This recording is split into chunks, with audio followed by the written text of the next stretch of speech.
top. There we go. Now host. Okay. Good evening. I will open the November 2nd, 2022 meeting of the Environmental Planning Commission of the City of Mountain View at 7:01 p.m. During this declared state of emergency, the meeting will be conducted in accordance with California Government Code 54953E as authorized by resolution. All members of the EPC are participating in this meeting by video conference with no physical meeting location. Members of the public wishing to observe the meeting may do so live at mountainview.lightystar.com, on YouTube at mountainview.gov/YouTube, and on Comcast Channel 26. As noted in the meeting agenda, members of the public may provide oral public comments during the public comment period of an item by joining the Zoom webinar with the webinar ID of 853-0070-5240. Emails and voicemail messages received by the staff by 5 p.m. were forwarded to the EPC. All votes will be taken by roll call vote, and I ask the EPC clerk to call the roll. Ms. Zhou? All right. Commissioner Clark, Here. Commissioner Dempsey, Here. Commissioner Gutierrez, Here. Commissioner Haymeyer, Here. Commissioner Nunes, Here. Vice Chair In, Here. Chair Creston. Here. All right. All commissioners are here. First item, the next item on the agenda is the minutes. We'll be reviewing the minutes from August 17th and October 19th, 2022 meetings. Do any commissioners have any comments or questions I'd like to discuss on the minutes as they were distributed? None. We'll open it up to public comment. Would any member on the line like to comment on this item? If so, please click the raise hand button in Zoom or press *9 on your phone. Phone users can mute and unmute themselves with *6. EPC clerk will start the timer and let you know when your time is up. Do you have anyone wishing to speak on the minutes? I don't see anyone raise hand. No, no one. All right, and we'll bring it back to the commission for discussion and a motion. Any of the above? Discussion or motion? Commissioner Haymeyer. Sure. Can we do them together? If there are no I comments. think so. Just wanted to make sure, it's been a little while. I move to adopt the August 17th and October 19th, 2022 meeting minutes as submitted by staff in the staff report. And Vice Chair Yin. I will second that motion. Ms. Zhao, can you take the roll? Commissioner Clark, Aye. Commissioner Dempsey, Aye. Commissioner Gutierrez, Aye. Commissioner Haymeyer, Aye. Commissioner Nunes, Aye. Vice Chair In, Aye. and Chair Cranston. Aye. All right. Motion carries unanimously. Aye. So we'll move on to item 4, oral communications. This portion of the meeting is reserved for persons wishing to address the EPC on a matter that is not on the agenda this evening. Speakers are allowed to speak on any topic for up to 3 minutes during this section. State law prohibits the commission from acting on any non-agenda item.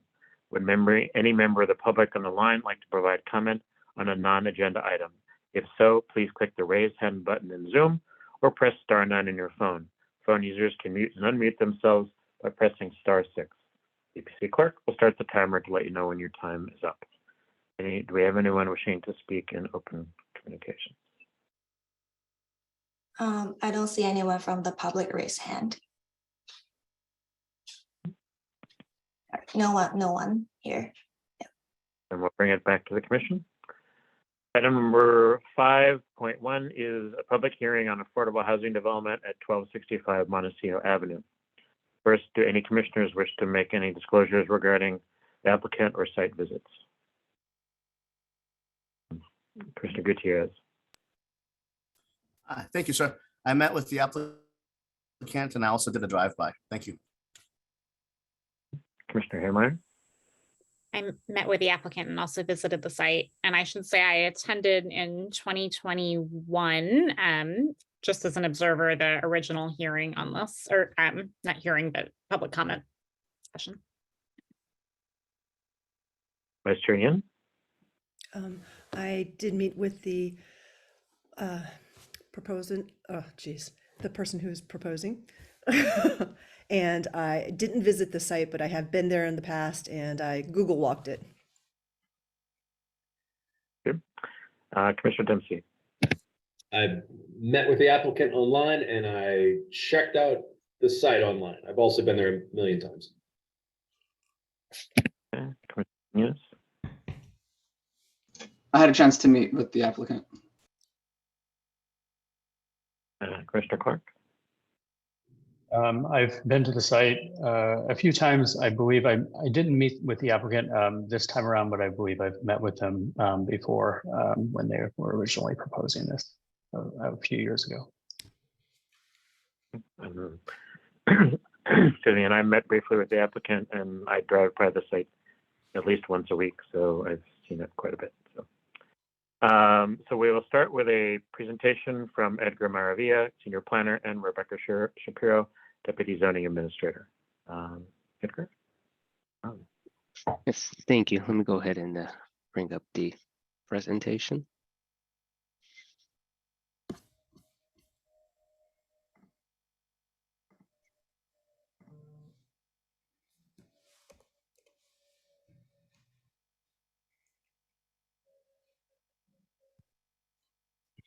Okay, that should be up. Good evening, Chair, Planning Commissioners, and members of the public. My name is Edgar Maravilla, Senior Planner for the City of Mountain View, and today I'm here to present a 100% affordable housing project at 1265 Montecito Avenue. The project parcel is located on the south corner of Montecito Avenue and North Shoreline Boulevard. It is an exterior parcel approximately 1.04 acres and has an existing 12,300 square foot vacant two-story office building, which is proposed to be redeveloped into an 85-unit, 100% affordable housing project. The parcel is surrounded by multiple uses, including a shopping center anchored by a Safeway grocery store to the north, a 3-story multifamily residential project to the south, a self-car wash to the east, and a 2-story multifamily residential project to the west. This is a NOFA project that was allocated city funds and therefore has gone through 2 additional meetings as shown in the slide. The project was presented at a neighborhood meeting on January 14, 2021. Presented to the NOFA Review Committee on June 7, 2021, presented to City Council for funding reservations on June 22, 2021, presented at 2 Development Review Committee meetings held on November 2021 and July 2022, today's Environmental Planning Commission meeting, and City Council is tentatively scheduled for December 6, 2022. The project is a 100% affordable housing project proposing 85 units. The site has an existing general plan designation of neighborhood commercial and a zoning designation of CN neighborhood commercial, not allowing for residential uses. To allow residential uses, the applicant is requesting a general plan map amendment to high density residential and a zoning map amendment to R4 high density residential. The project has also been processed by way of a development review permit, a heritage tree removal permit to remove 6 heritage trees located within the proposed building footprint in the bioretention areas. Further, the project was also reviewed by way of an initial study pursuant to the California Environmental Quality Act. Here's the site plan. Parking for the site is provided in an at-grade podium garage level tucked behind the building area with a raised entry plaza along the Montecito Avenue frontage. Vehicle access to the garage is provided via single driveway entrance to and from Montecito Avenue along the westerly property line. The project includes a bicycle room facing North Shoreline Boulevard, allowing for easy access, shown in blue. There are also several open space amenities, including a small gathering space with a barbecue area in the southwest corner, shown in orange, a children's play area, and other smaller amenity space, shown in yellow. These spaces are connected via exterior stairs to a larger landscape podium courtyard on the second level. The project also includes off-site sidewalk upgrades. Specifically, the sidewalk width will be extended from 5 feet to 10 feet to accommodate landscape and 10 new street trees shown in purple. The project was reviewed by the Development Review Committee and recommended for approval with 2 conditions. That is to fill in the void left by the removal of the balconies to meet fire clearance and to work with staff to provide a high quality smooth stucco finish. Overall, the design is a simple modern design with a mix of 6 primary materials, which include stucco, horizontal fiber cement siding, vertical cement siding, cedar siding, decorative metal panels, and accent steel in limited locations such as the project frontage. The color palette is primarily white, gray, and a warmer orange color with a brighter red accent color employed at key locations. Overall, the project is compliant with the applicable R4 zoning regulations pursuant to prohibitions of the state density bonus law. The R4 standards allow up to 80 units per acre and 84 units per the parcel size. The project is proposing 85 units, 1 more than the allowed city density. For that reason, the applicant is requesting a 1.2% state density bonus. Additionally, per state density bonus law, the project qualifies for 4 incentives / concessions and unlimited waivers. The project is only requesting 1 concession to provide no additional personal storage. The proposed units will include bedroom closets, and some units have additional common area closets, but no additional personal storage would be provided.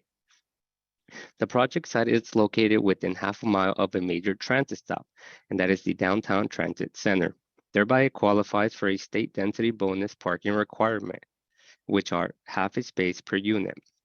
This project is only required to provide 44 parking spaces, and they are providing 45. Again, overall, the project is compliant with the applicable R4 zoning regulations pursuant to prohibitions of the state density bonus law. With that said, here's the formal recommendation as shown on the staff report. Staff recommends the Environmental Planning Commission recommends to City Council that they approve the proposed project as conditioned. Thank you, and that concludes staff presentation. More than glad to take questions. As a reminder, the project applicant team is here and can also assist with answering questions. I also believe they have a presentation. Who would be speaking for the applicant? Hi, I will be. I'm Marvel Lang. I'm with Charities Housing. Also with me is Kathy Robinson and Edgar. I think you're in the controls, right? If you could also elevate Joe Head as a panelist. I don't see him on here. Should I just go ahead into the presentation? Yeah. Okay, Bring let up me the- share my screen. All right, can everyone see that? Yep, you can see it now. Okay, thank you. Well, good evening, commissioners. First and foremost, I want to thank Edgar, Rebecca, and the entire planning staff on all their hard work on the project. It's been a journey, but I think it's safe to say we're all very happy and with the resulting project. So again, I'm Marvel Lang. I'm a senior project manager at Charities Housing. Here with me is Kathy Robinson and Joe Head from Charities Housing, and also Kevin Bussett from Studio E, our architect. So here we go. First, I'll go over a little bit about Charities Housing. So we're Charities Housing. Our mission is to develop, preserve, own, and manage affordable homes. We primarily work in the South Bay area. One thing I would highlight is we own and manage all of our affordable communities. That's something we take great pride in. You know, we build in the community and really become part of the community as we stay with the development after it's built. We primarily serve extremely and very low income households. Most of our units are income restricted between 0 and 50% area median income, or AMI. We originally were affiliated with Catholic Charities, but incorporated in 1993. And so we've been around for a while. Our portfolio currently includes over 1,400 homes across 28 properties. We have 200 construction currently, looking to add 106 more homes. And, you know, over the next some odd years, we are looking to add 1,000 plus more homes throughout the South Bay area. So this is a map of all of our affordable communities. As you can see, we're all over the South Bay area, primarily in Santa Clara County. You can see we have projects in San Jose, Santa Clara, Campbell, Los Gatos, Cupertino, Sunnyvale, even Mountain View, really all over the South Bay. Next, I'll present a few project examples. So Studio E, as I mentioned, is the architect on the project. We have been working with Studio E for 15 years now. It's been a very successful partnership. We've built 9 100% affordable housing projects over the Bay Area, and here are some pictures of a few of those projects. And I will highlight 2 next that we've worked with Studio E, the first being the Veranda. This one is in Cupertino. We completed this in 2019. It's 3 stories, 18 studio units. There's 6 permanent supportive housing units, or PSH. The affordability range is between 30 and 50% AMI. And this was actually the first project to be funded and completed with Measure A bond funding. The next Studio E project, or the second one I mentioned, is the Metropolitan. This one is in San Jose. It is a large family project completed in 2018 in 2 phases. It's 4 stories with 102 homes. And as a large family project, 50% of the units are 2 and 3 bedrooms, and there's an affordability range between 30 to 60% AMI. And the last charities project example I'll present to you tonight is San Antonio Place. This one is right here in Mountain View. We completed this in 2006. It's 3 stories, 120 studio units, 40 PSH units, between 15 to 45% AMI income restrictions. So I'll briefly go over a few project highlights. Edgar did a great job going over it, but as you know, it's a 100% affordable project, 85 units. One thing I highlight is it's a large family project, something we're very happy to be able to present to you. So that means we have 21 2 bedrooms and 21 3 bedrooms. We're very excited about that, as we know it's in need. There's 84 affordable homes, and we're looking at income restrictions between 30 to 60% AMI. The target population is going to be families with children, extremely and very low income households, and we are anticipating having 42 rapid rehousing units in the project through the county's Measure A funding. Just a few amenities to highlight here. We have a good amount of common and private open space for residents to enjoy: large community room on the ground floor, on-site laundry, indoor secured bike parking, on-site property management services office. And the last bullet here, it's a really great location. It's right across the street from Safeway. It's a half mile from a lot of amenities, including public transit options, bus routes, VTA light rail orange line, Caltrain, parks, pharmacy, an elementary school. It's right by the farmers market and Castro Street, and a lot of community resources such as a community service agency. It's really just a wonderful site. In terms of sustainable strategies, these are our typical strategies. We recently committed to building all 100% electric buildings, and Montecito is included. We look to provide rooftop solar panels, drought-tolerant native plants, sustainable finishes, EV charging stations, secured bike parking, and alternate transportation methods. And ultimately, we pursue an equivalent to LEED Gold and Greenpoint Gold rating or better. And at all of our developments, our residents receive services from Catholic Charities. On the right here, you can see a very abridged list of services they provide. We also strive to have food delivery at our sites. And for our special needs residents, we have supportive services through a supportive service provider or through the county, depending on the structure of the project. And with that, I'll hand it off to Kevin, our architect, who will go over the project design. Thank you very much, Marvel, and good evening, commissioners. Edgar did a pretty good job explaining the site, so I'll try and go over some of the details. This is, again, 1265 Montecito. It's bordered on the west by a 2-story apartment building, to the south by a 3-story apartment building and Safeway across the street, and the intersection of North Shoreline Boulevard.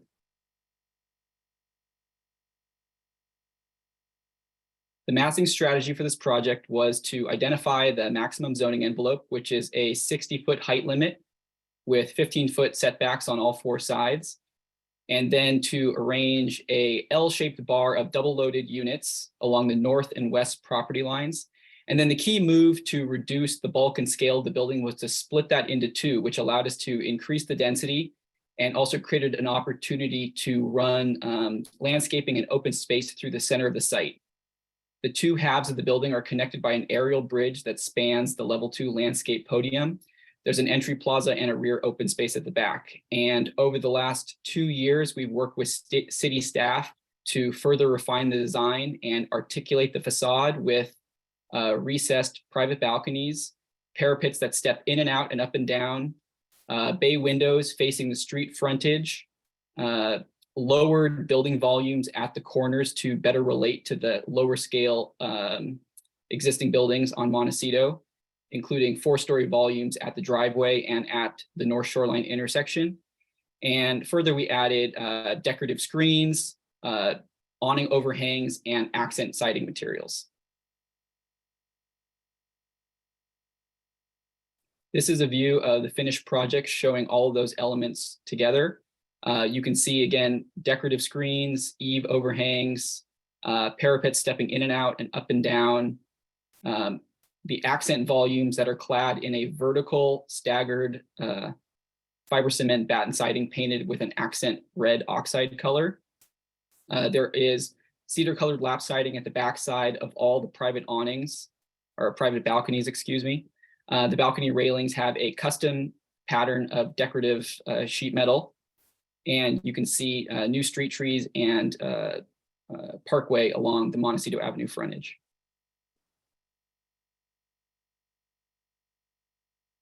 On the driveway side, you can see that we've employed the same strategies to reduce the bulk and scale and add rhythm, where the building faces the 2-story apartments and lower density residential to the west. And you can see that the main strategy for stormwater retention and treatment is a stormwater garden along the Montecito sidewalk, which will have planting and low planting to create a buffer between the common spaces and the sidewalk. This is a typical upper level floor plan showing the unit disposition with a combination of studios, 1, 2, and 3 bedroom units. You can see the bridge in the center, and this is the level 2 podium plan showing the planted podium.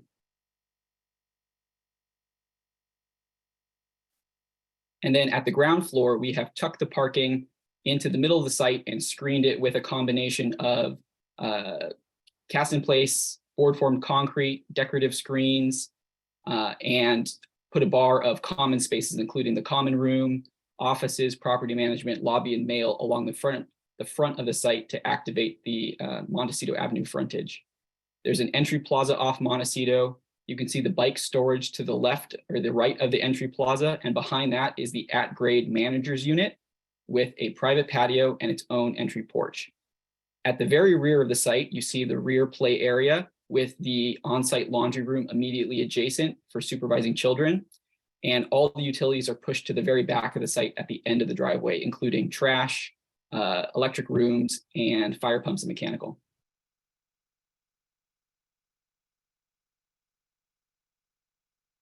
These are eye-level perspectives along Montecito, likely from the Safeway parking lot. Again, you can see the architectural strategy to bring the eye down through the use of projecting awnings over the balconies, parapets that step in and out to modulate the roof line. Attention paid to transparency along the ground floor, especially at the community room where there's large double glazed French doors. And also the idea of creating a welcoming entry patio or entry plaza, excuse me. This is a close-up view of the entry plaza showing an accessible ramp up to the entry door, which also accesses the bike storage. And you can see a site stair with an entry trellis welcoming residents and guests in from the street. And both of these elements span over our stormwater garden, which is landscaped and provides a landscape frontage along Montecito.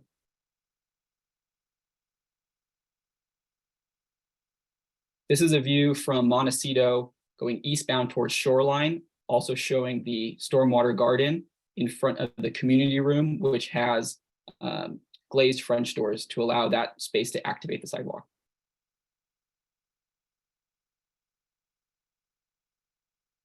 And here's a closer up view of the rear play area with two natural play features consisting of boulders and logs on a rubberized surface. And you can see that we've also treated the rear stair with the same care as some of the other volumes on the front facade by cladding it in the staggered vertical batten siding.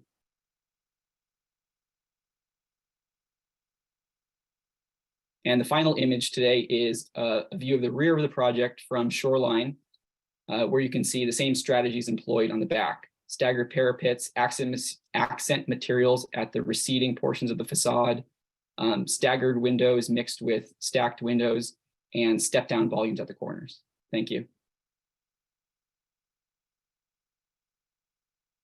All right, so I'll bring it to the commission for questions.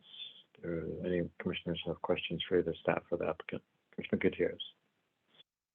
Hi, thank you for the presentation. So I have a quick question. What made you go for this type of play structure as opposed to a traditional one? Well, I think we felt that it was, it was nice to make it a little more natural. The idea is that there's also adult play equipment in this area. So this is meant to serve all residents. So we didn't want it to feel like it was specifically for one portion of the resident population. And I would just add, chiming in, that I believe this was actually a topic of discussion when the project came through for funding authorization with City Council, and the naturalistic play structure idea was something that got a lot of positive feedback through that process as well. Cool. I just wanted to double check that so that for those of us who weren't part of the process would know this had been covered. And then a friendly reminder that maybe about a block away, there's two schools with a lot of natural play structures and traditional ones as well. So I think you did a good job on that front. Thank you.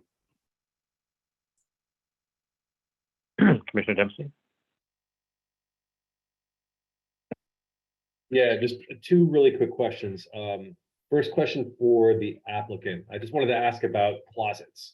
If I understand correctly, that there's not going to be closet space set aside for the units. I thought that was an interesting choice, and I can understand why you would do it, because it means you can get more units in there, which means we have some more people. Do any of your other units that you've already built follow the same model where you don't have closets? And how has that worked out? I'm just sort of curious to know, in your experience, what has that meant for tenants who live without closets? I can speak a bit to Charity's experience. The project, we do have closets in the bedroom, and I think we have like coat closets and things that's to that effect. So there is storage in the units. The concession really is that we did not want to provide the 80 square feet requirement, as in our experience, the amount of storage that we're providing is similar to the projects that we have in general. And as I mentioned, Studio E and we have worked together a lot. So this is a design that has worked in our previous projects. It's been adequate storage and has a proven track record. And as you alluded to, between that and the choice of adding more units, reducing overall costs, it was pretty clear that this was a concession that made sense. Thank you for clearing that up. I apologize that I had it wrong.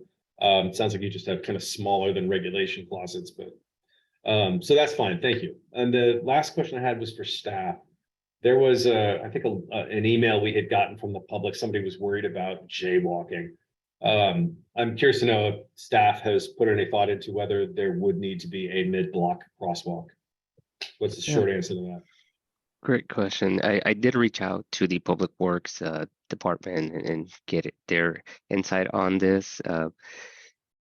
In this particular case, they did not take into consideration a mid-block crossing, as those are typically placed a minimum of 400 feet from lighted intersections. And as there is a lighted intersection there at the corner of Montecito Avenue and North Shoreline Boulevard. So that's the reason behind that. Thank you. Vice Chair Yin. Yes, thank you for the presentation. I just had a couple of questions.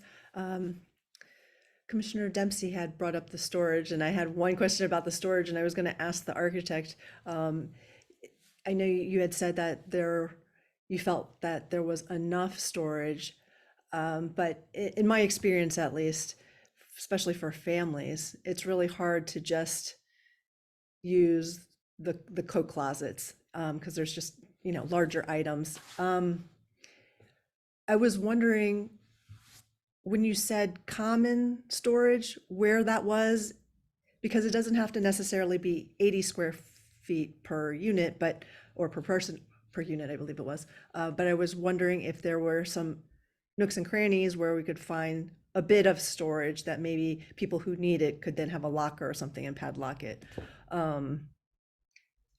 Is that something that is possible? You think, without adding too much cost? Yes, I mean, I think we quickly realized, well, I guess I would add, we are providing bike storage for one bike for every unit, so a total of 85 racks. So in a sense, that is storage. Our storage is also proportional to the size of the unit. So the studios get a closet, the 1 bedrooms get a closet, plus a smaller hall closet. And then the 2 and 3 bedrooms actually have fairly sizable closets in the hallway. So I did a quick calculation before the meeting, and a 3-bedroom unit has 320 cubic feet of closet space. The requirement for the zoning was to provide 160 cubic feet or 80 square feet. So just to put it in perspective, we are providing a fair amount of closet space in a 1,000 square foot 3-bedroom unit.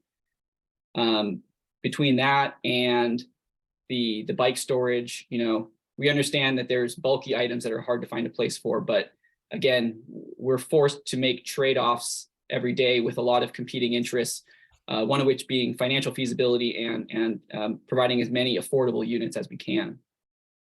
Sure. I just want to make sure that we're not sacrificing practicality in terms of being able to live comfortably and easily. Right.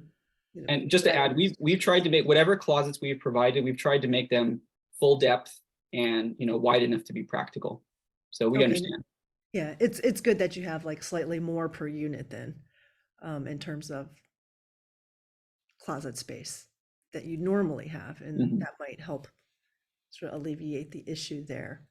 One other question was the barbecue area that's tucked into the very back corner. Typically the barbecue areas are kind of near the space where people can kind of hang out and sit down and eat, be together. And since it's so far back, kind of near the trash cans, it's very, very far from the open space. I was wondering if that's even necessary. Perhaps there's a way to move the trash over to that zone and then therefore free up some space near the laundry room for just a little bit of storage for anybody who happens to have some bulky items where they could just, place it under padlock. I think the idea with the barbecue, speaking on behalf of our landscape architect, was to just provide a variety of spaces where people could do different things, right? So the idea with the barbecue pit is that it's relatively nearby the play area and the laundry. And, as for trash, the trash is inside a room, so it's not as if they're right next to an open enclosure. But that's a good idea, and we'll take it under consideration. Okay, If I so could you just feel add barbecue. one Okay. more point on the trash room location. I believe some of its location is defined by the points in the building where on each floor residents can access the trash The room chute. and chutes. Mhm. So there are some constraints on where the trash room can be if that service amenity is provided at each floor. Okay, no, I understand that. Thank you. It just seemed sort of like a little bit of an odd area for the barbecue. So if there's a better use for it, I'm all for it too. I'm not sure what the residents might prefer, but since they're not living there yet, it's kind of hard for them to provide any input. Okay. Also in the drawings, I noticed that on the floors, there's something called a WH. Is that the trash chute area, or they're No, like, so Yeah. in order to provide an all-electric building, one of the major energy demands is water water heating. heater? Okay. So instead of a central boiler, we actually have trios of electric heat pump water heaters every 4 units. So that's what those are. Okay. Thanks. Appreciate the answers. Commissioner Gutierrez, other questions? Thank you. Yes, quick follow-up question in terms of the bike storage. So we've got a lot of 2 and 3 bedroom units, which means hopefully we'll have a lot of families that'll be part of the community. And there's a school close by and what have you, or 2 of them, which is nice. So here's my question, right? If I understood you correctly, I think you mentioned 1 bike per unit, but many cases when there's more than 1 child, there's more than 1 bike. So how would you tackle that situation? And I'm wondering if it's one of those where if other units, like let's say the studios, don't have a need for a bike, that then there'll be an allocation for the family that needs 2 bike storage places to then be given 1. So that's my question. How would you deal with that situation? I guess I'll let Marvel handle that one. Yeah, thanks for the question. So you kind of hit it on the head. We don't expect every unit necessarily to have a bike or use it. So we do try to be flexible. Of course, we try to let everyone that needs bike space to use it, but we do expect to have extras. So some of them would be able to use the extra spaces, and that is part of that solution. So the possible solution is that those who don't use it will then Those additional spaces would be available to to families. So the studio unit doesn't use it, then and in our experience that kind of works out pretty well. Okay, thanks for clarifying that. Thank you. Commissioner Dempsey, another question? Yeah, I can't believe I have more storage questions. Do your lease agreements allow tenants to store personal property on those little tiny balconies? I think some of the units have small balconies, do they not? Do I understand that correctly? They do. Does your lease agreement allow people to store personal property on those balconies? No, they're not. Yeah, so in the lease agreement, they're not allowed to store, they're not allowed to store property on personal property, as you put it, on the balconies. Of course, like furniture and whatnot, patio furniture, things like that is okay. Oh, that's fantastic, because I was kind of worried if you didn't have enough storage, you might start seeing a lot of boxes creeping up on the balcony, and that's not something that other folks are going to want to look at. I think it's really more of a comment than a question. Have you spent any time thinking about, given the storage constraints, putting lockers? I think Vice Chair Yin had mentioned something about lockers, putting lockers up in the parking spaces, like at the very edge of the parking space. I've seen actually other apartment buildings that have those. Is that something that you've looked at to give people a little bit extra storage space that you could padlock? Is that something that you've looked at? Kevin, I'll defer that to you. We haven't looked at it in great detail since we had requested the concession, but under these parking garages, unlike a smaller density project, there's a lot of mechanical and electrical equipment, so they would have to be dropped down. So in short, no, we haven't looked into it in great detail. You might want to consider it. That's it.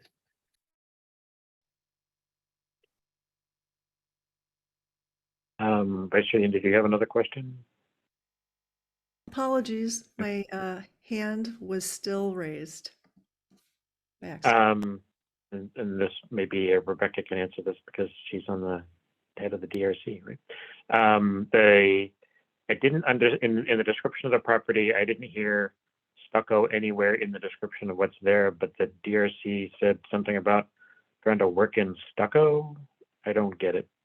No, there's a cementitious, sorry, long day. I was at the DRC earlier today. There are stucco components of the building. And the discussion at DRC was just trying to make sure that it didn't have too rough a texture and was comparable to what we tend to see in other developments in Mountain View. So there are stucco wall surfaces. I believe the white wall areas that you see on the elevation are one of the key areas where stucco is used. And then the balcony issue for the fire department, is that all the balconies on that side of the building, or is it just No, it's lower only level? on the west elevation where the entry drive is located. The fire requirements are for a 26 foot wide lane with I think it's 14.5 feet of vertical clearance. Edgar probably it's stamped on his eyeballs. But so unfortunately, the second floor balconies on the west elevation specifically had to be removed in order to provide for compliant fire access while retaining the landscape buffer along the westerly property line where there are existing cypress trees that I believe the project will be retaining. So it's just that second floor that would lose the balcony. Correct, Okay, on the west thank you. elevation. Commissioner Clark? It's just a quick question for the applicant. With the reservation of funding, I should have just gone back to the prior meetings to look. But with the reservation of funding, assuming all goes well, do you need to go out for other funding, tax credits, those sorts of things, or will you be pretty much ready to go? I'm just trying to get a sense of timeline and how far we are from realizing this project after it's all approved.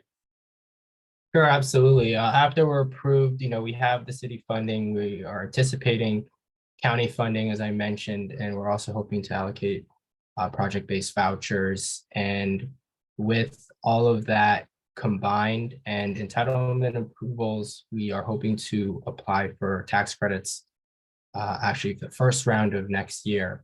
So, that would mean we would start construction at the end of 2023 and we potentially be done by the end of 2025. So that's kind of the timeline that we're working on right now. Makes sense. Thank you. Any other commissioner questions?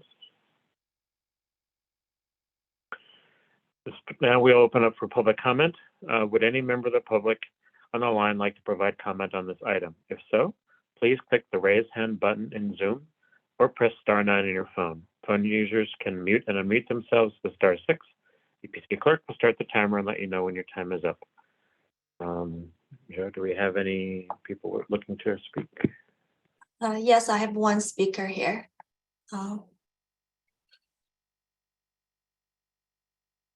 right, David Watson, you may speak now. Yep. Hi, I'm David Watson. I actually, I'm a member of Mountain View YIMBY, and we endorse this project. We're in favor of it. Not only that, I actually live on the street. I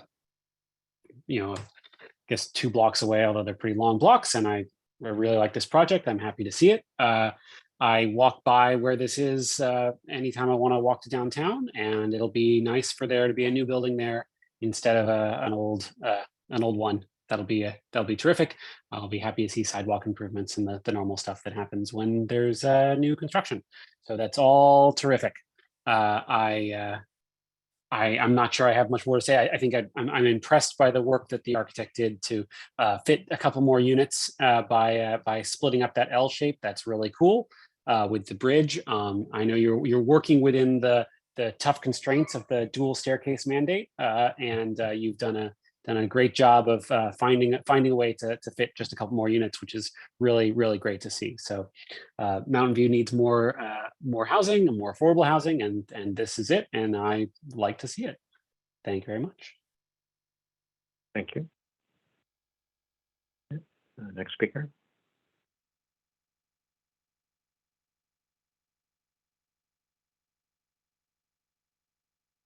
Joe, you're on mute. All right, the next person is Sija Paymer.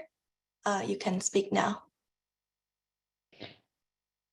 Hi, I'm Celia Paymer. I'm speaking on behalf of Green Spaces Mountain View.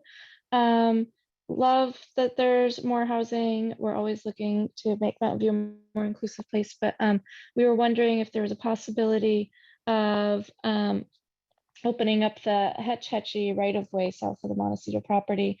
This would both be a community benefit and one for our new residents as well. So something to consider as well. Thank you. Thank you. Anyone else wishing to speak?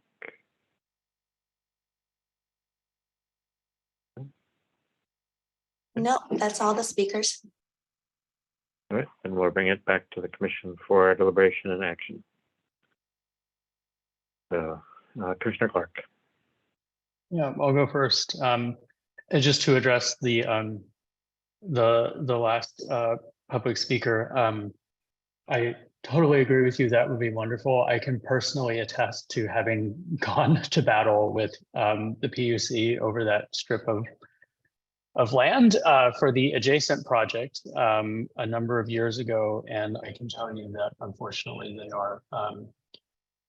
are not amenable to opening that up. I wish they were, but not only would they not let us do that, but they also almost tanked the adjacent subsidized housing project over it because of the parking, which was required for that project. So in any case, wonderful idea, but I'm afraid unless staff knows something otherwise, I think unfortunately that avenue is closed. The PUC is not amenable to doing that on Hetch Hetchy, as far as I know.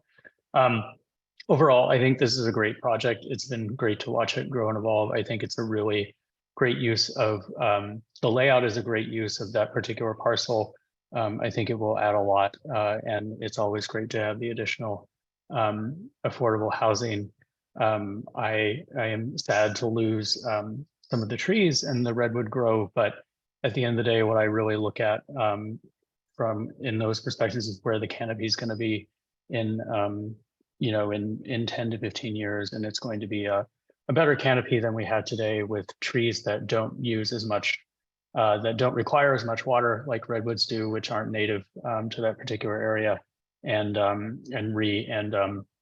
are increasingly due to droughts in poorer health and are difficult to remove at that point. So I think overall the trade-offs make sense here. I understand the storage concerns, but I think that's a fine trade-off in terms of a concession. I can attest personally that, especially during the pandemic, that any storage that isn't in a unit that's secured is a prime theft target. So anything in a garage, the complex where I live in, people don't sneak into the garage to go break into cars. They sneak into the garage to break open all the storage cages, cut the locks, and go out and just take everything out. So as much as I love storage, anything that isn't provided in a unit is unfortunately creates a prime theft target and a security concern. So overall, I'm supportive of the project. I'm happy to, when folks have said their piece, I'm happy to move the staff recommendation, but I won't do that right now. I'll let everyone else chime in first. Vice Chair Yin. Yes, I agree that generally this is a very nice project. I think it's pretty clever how they did the split to make use of the lot shape, and it provides a break in a wall that's much taller than what is there now. So it makes it more comfortable as you're walking down the sidewalk, which I also appreciate. We've added the greenery, and I do like the stormwater and landscape planter idea to take care of some of the drainage. Yeah, aside from the storage, which, I just wanted to make sure it was going to be practical and usable, and whether or not there were ways we can just claw out a little storage for those who might need it, that would be up to the architect if they can find a little bit. But I'm glad to hear that some of the storage in unit is larger than the standard. So that will help somewhat. I did have a question, I'm sorry, and this may be for staff. It just came to me. I know that there's a right-of-way on the corner, and when you're on the site, you can see a well-worn path that people take as a shortcut around. I was wondering if the city had any plans to sort of formalize that and make that area a little bit, I don't know, make it look a little bit more a part of the site with greenery and whatnot.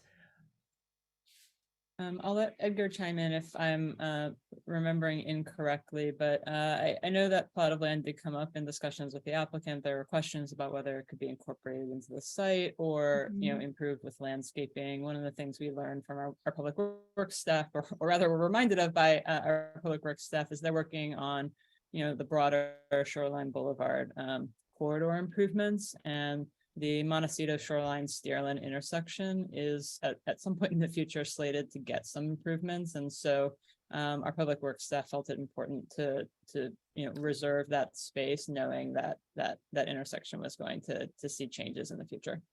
Okay, great. Thank you. In general, yes, I'll be supporting the project. Mr. Nunez. Yeah, I will be happy to support this project. Commissioner Dempsey. And I would just add, you know, despite all my kvetching about storage, I actually think this is a wonderful project. That we don't get to see 100% affordables come through here, you know, every 2 weeks. So it's kind of a special thing, and the fact that it's got an emphasis on larger families with the larger 2 and 3 bedroom units, that's fantastic. We need that, and those families need that. So, you know. Forget I complained about all the storage. What you're doing really is wonderful, and it's going to be really good for Mountain View, and I'm really excited about it. It's a good location. You're going to end up with about 4-to-1 on planting more trees. That's wonderful, and it's going to be great in 15 years. And particularly, I'm really glad to see that the city is contributing money to this project. I love it that we are going to, you know, we're going to walk the talk, and we're going to help make this happen. So I'm going to be proud to support this this project tonight. Commissioner Haymeyer. Just to echo my fellow commissioners, really excited to support this project. It's a fairly narrow project parcel, and I think the design is innovative, and just so excited that it'll be close to a lot of services, and to hear that Public Works has this intersection on the list for future improvements. So great project, and excited to have it built. And I think the timeline was expedited from when I had last checked in on this. So end of 2025 isn't that far away. Thank you. Commissioner Gutierrez. Thank you, sir. Yes. So my only question is for the applicant, hey, do you have any more? Can you pitch in with more, any additional sites in Mountain View? If you have future potential here, and I think you'll have a city government along with an EPC that's open to these ideas. So I want to thank you for your ability to bring something online that's realistic, that's doable, and that it has also involved partnerships throughout the city and the county. That always is a key for me. I like the partnerships. I think we've done a lot with that at the school district level, and now at the city level, you're seeing more and more of these types of items and projects come to life. So thank you for your efforts on this front. Appreciate it. Most of my commissioners have said what I said, but in particular, the larger units is something that really appealed to me. So unless there are other comments, I will have my endorsement by asking Commissioner Clark if he'd like to now actually make a motion. Okay, I will move the staff recommendation as printed in the staff report. Commissioner Haymeyer. And I'll second. There's no further discussion. Zhao, can you please call the roll? Commissioner Clark, Aye. Commissioner Dempsey, Aye. Commissioner Gutierrez, Aye. Commissioner Haymeyer, Aye. Commissioner Nunez, Aye. Vice Chair In, Aye. Chair Creston. Aye.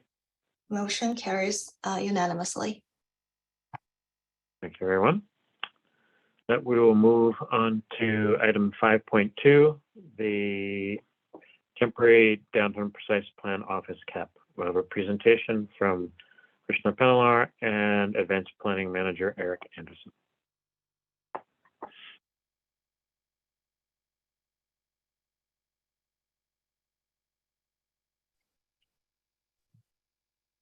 All right, thank you. Okay, Good evening, Commissioners. My name is Krisha Penoyar, Associate Planner, and I'm joined by Eric Anderson, Advanced Planning Manager. The item in front of you is a proposed downtown precise plan amendment to create a temporary office cap. City staff is proposing a temporary precise plan amendment to limit office development to 0.35 FAR, where FARs previously ranged from 1.3 to 4.0. The image to your right highlights areas where office uses are allowed. These items are noted in blue and would thus be impacted by these amendments. This temporary office limit applies to new construction and additions associated with office development only. The limit does not apply to residential or other commercial uses such as retail restaurants. Staff would like to clarify that this would also not make existing offices non-conforming, so they would not be impacted by these proposed amendments. Additionally, certain projects would be exempted from this 0.35 FAR limit, such as small additions for building upgrades, government-owned property, projects with a development agreement, and currently entitled projects. This limitation is only temporary and is proposed to sunset December 31st, 2024 to allow staff to implement policies to manage parking and create incentives to improve the jobs housing imbalance in downtown. The city is already going through a downtown precise plan amendment, which are limited in scope and only limited to certain areas in downtown. This proposed amendment to cap office development is separate as it covers all of downtown and focuses specifically on impacts of office development. So the intent of the amendments are to help improve the jobs housing balance, manage parking impacts from employment generating uses such as large office buildings, while finding the appropriate balance of daytime population from office uses to support retail and restaurants in downtown. To provide some context to this amendment, here's a brief overview of the ongoing trends in downtown. Over the years, the city has seen a growing trend of new large-scale office developments in downtown, such as the recently approved 590 Castro Street project. As a result of these increased jobs related to office growth, there are increased concerns regarding parking impacts to adjacent residential neighborhoods, increased competition for public parking spaces, and further impacts on the existing jobs housing imbalance. The city currently has existing programs in place to manage downtown parking. A majority of the parking in downtown is city-owned and managed. The city also requires new developments and change in uses with higher parking demands to pay a parking in lieu fee or build its own parking. The in lieu fees are intended to help the city pay for a new parking structure if additional parking is needed. In 2020, the city adopted the downtown parking strategy to create a framework to continue managing downtown parking. However, with the passage of new state legislation, AB 2097, such state-led bills prohibits the city's ability to have minimum parking requirements or charge an in lieu fee payment for sites near major transit stops, such as the Mountain View Downtown Transit Center. So if a large amount of office uses get built without parking, this may strain the public parking supply. However, as stated before, an appropriate mix of uses is needed to continue supporting local retail and restaurants in downtown, and staff needs additional time to study what that mix would look like. So in conclusion, staff recommends for EPC to recommend City Council to adopt the resolution amending the downtown precise plan to include a temporary limit on office development. Thank you for your time, and staff is available for any additional questions.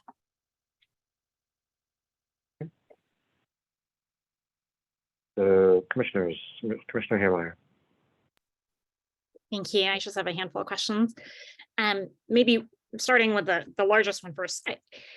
I'm trying to understand the urgency for this. I know that there's some staff planning that needs to happen, but maybe you can help me understand why this 2-year period is so critical and what would happen to the projects that are in the pipeline right now. And we got a couple of public comment letters from proposals that are in the works. So I'd love to hear from staff on those 2 items. And then my final question would be around the timing of the transit center, if there are any updates you can share. Sure. Well, I'll start with the simplest. I don't have any updates on the transit center master plan, unfortunately. I can look into that and maybe report back at a future meeting.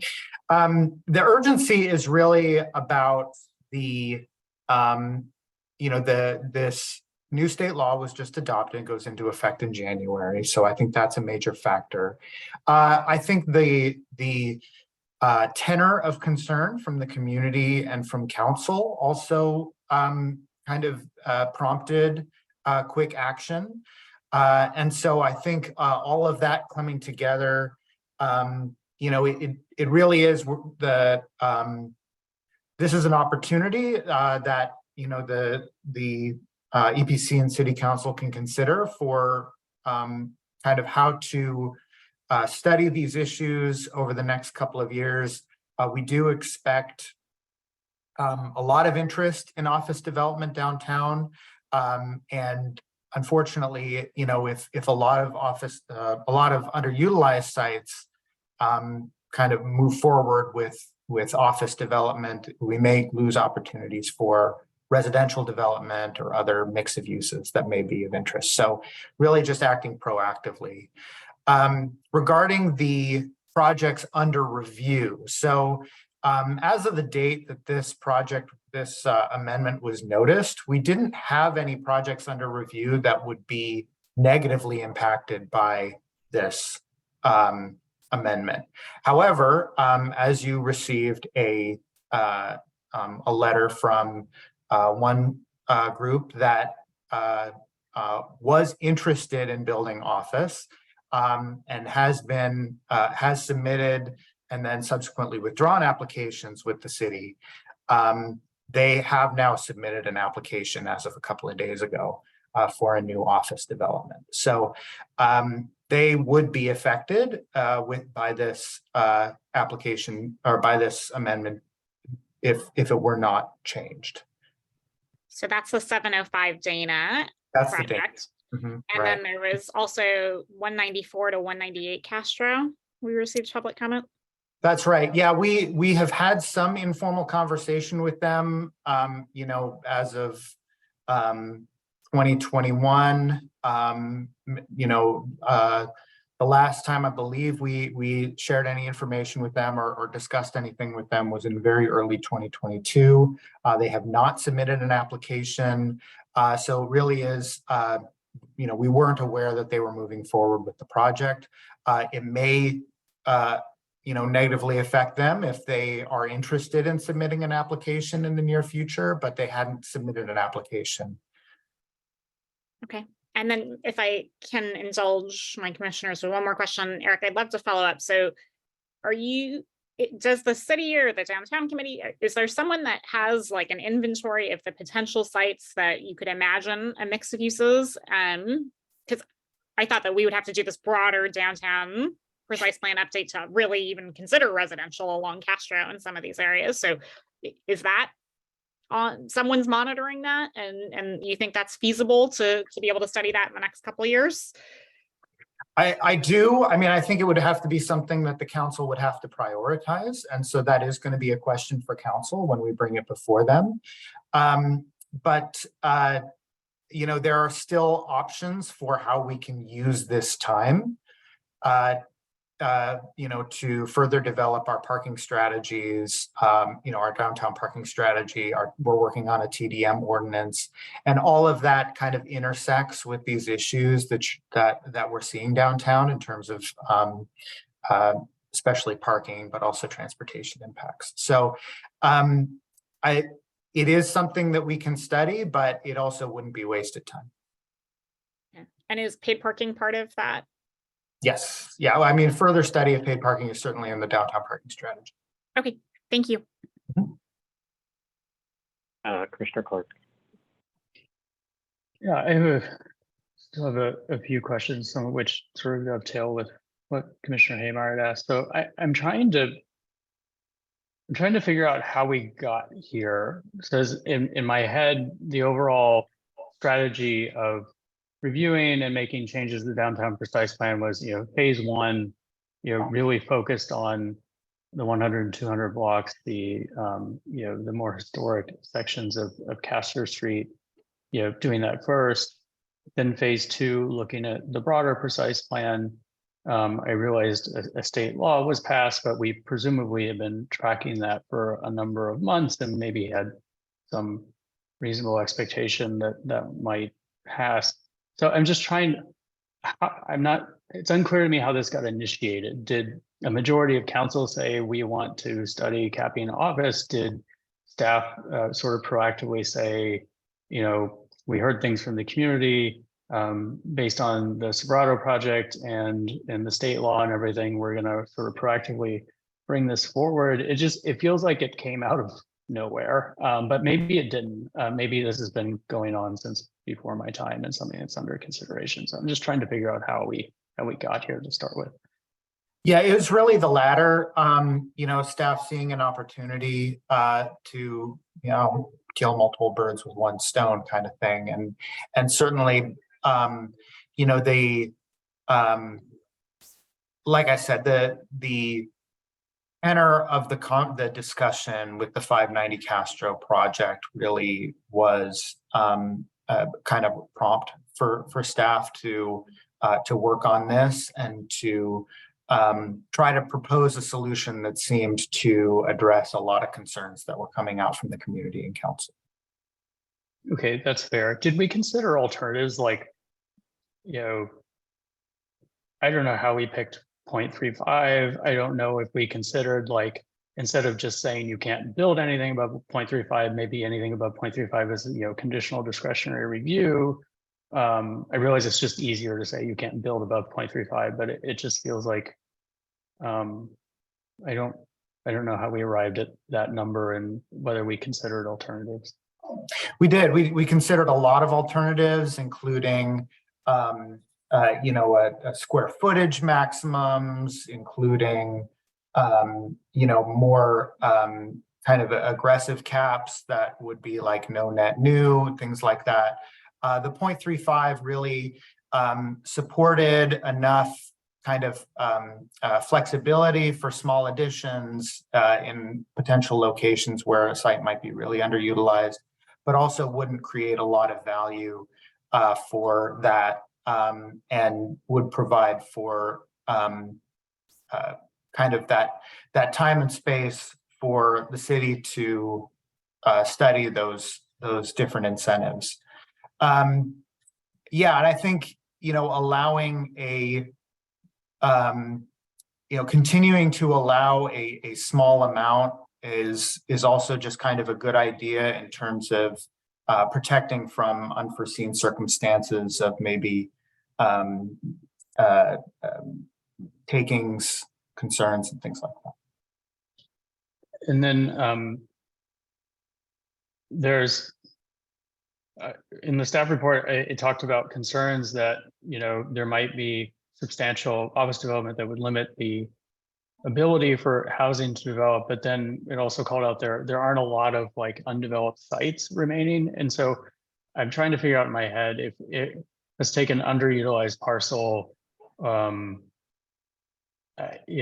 assume the 0.35 doesn't preclude, if I wanted to do ground floor retail or a dentist office or something on the ground floor and 0.35 of office above, someone could do that, right? The FAR doesn't preclude like some sort of medical services on the ground floor and would allow 0.35 of office above, or? Yeah, so the office definition that we're using doesn't include medical. So yeah, it could be theoretically, but 0.35, especially on the relatively small sites in downtown, is it could be possible, but we don't expect that to be a valuable approach as opposed to pursuing residential, where you can still do, up to 50 units per acre in a lot of locations downtown. Or potentially even waiting out, the 2 years to see where council ends up. So basically 0.35, if I wanted to build a pure office on a 0.35 office project on a small parcel downtown, we're really only talking about a few stories, which would almost certainly not pencil given the cost of land. Yeah, and it would certainly only be, it'd be a couple of thousand square feet on a lot of parcels. I see. They're really tiny parcels. Got it. And last question, in terms of impacted projects, I know everything with a DA is excluded, but I'm trying to remember, obviously the hotel project that had a DA, I think Marwood had a DA. What about the, there was I think the bicycle shop I closed, but there's a pending development, I think in like Castro and El Camino, but I think that's housing. Are there, I guess there are no other like office projects that we're aware of right now that are in the queue that this would impact aside from the ones you identified? No, yeah, just the ones from the letters. Those are the only ones that we're aware of. Okay, that's all my questions for now. Thank you. Mr. Dempsey? So I've, right now, I think I've got 3 questions, and I believe, Eric, you can help me with these. Help me understand the potentiality for exceptions. So there was, I think it was 705 Dana, that there was a letter where they said, you know, they've been trying real hard to do everything right. If this comes, it sort of upsets the apple cart for them. And I believe they even said they'd be willing to, you know, voluntarily pony up for the parking. I guess my question is this: if we pass this measure that you put before us tonight, would an applicant that would, you know, on the face of it, be barred from doing what they wanted to do by this shift, by this cap? Would they have the power to come in front of EPC and ask for an exception for it? Or are they just completely blocked out? No, they would have to go through a gatekeeper process. Whenever council opens up the gatekeeper process, they would have to do that. There's no exemption procedures for this. So we included the DA provision, and that's because back when we adopted the downtown parking strategy, council indicated that they would be willing to work with other developers to help fund a new parking structure downtown through a DA process. And so we wanted to keep that door open. So that's really the other avenue, is the DA path. We are doing more DAs. Are we offering that up as an option, or is that door closed right now? Well, right now we need to do a little bit more analysis through the Public Works Department has started working on the design for the new garage, and we have to do a little bit more analysis about how much money is needed, how much space in the garage is available.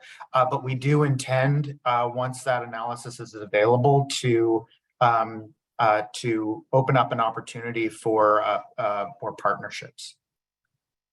And I have a question about the downtown precise plan. And forgive me if this already got mentioned, but when are we slated to do that? To do the revise of that?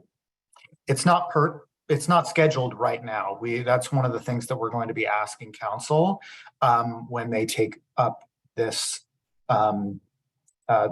this item, and as well, it's going to be probably discussed during early next year's goal setting.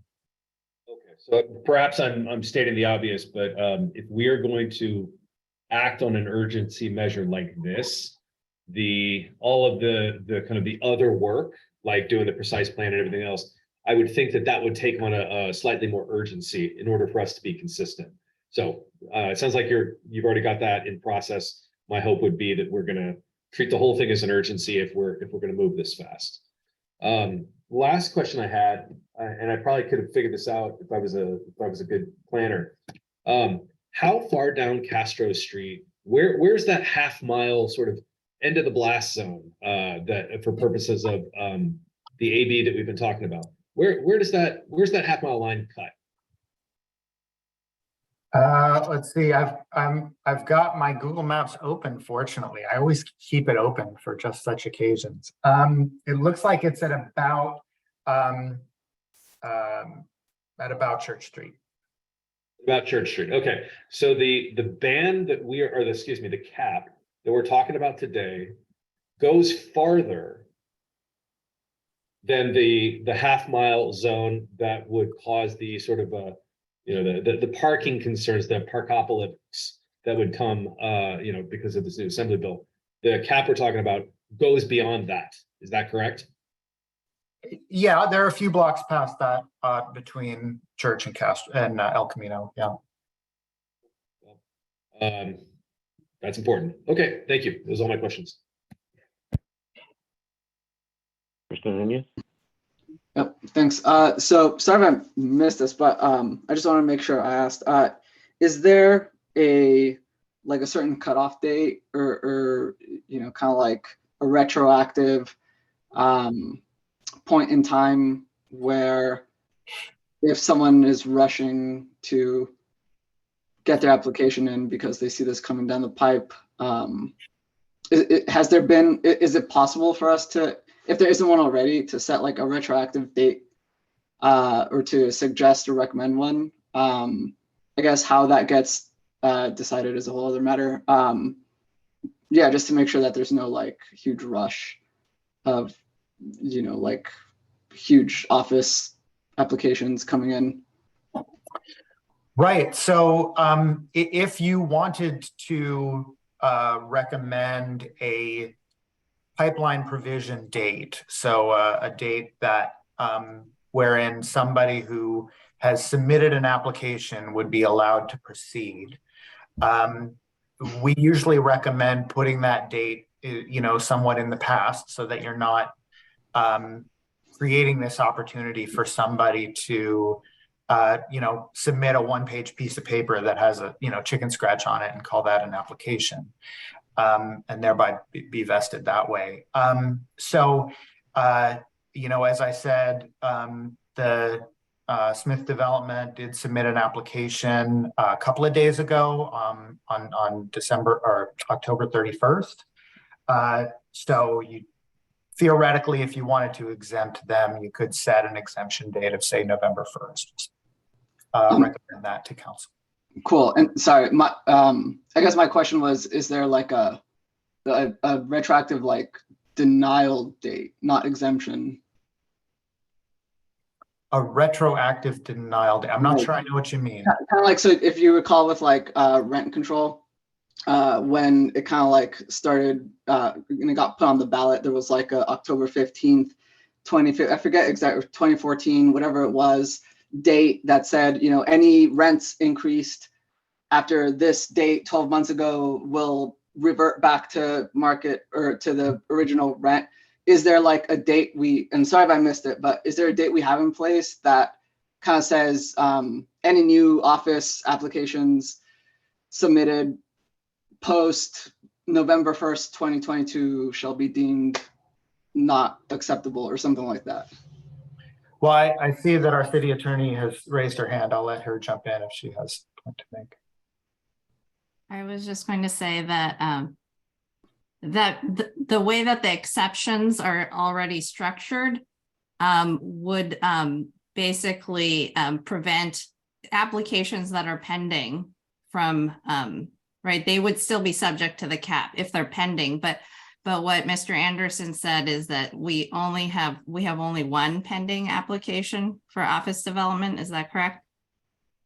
Oh, that's right. Yeah. Right, because the current draft of the exceptions or exemptions is that entitled projects would be exempt, but if they're pending applications, they don't have their entitlements, they're not exempt.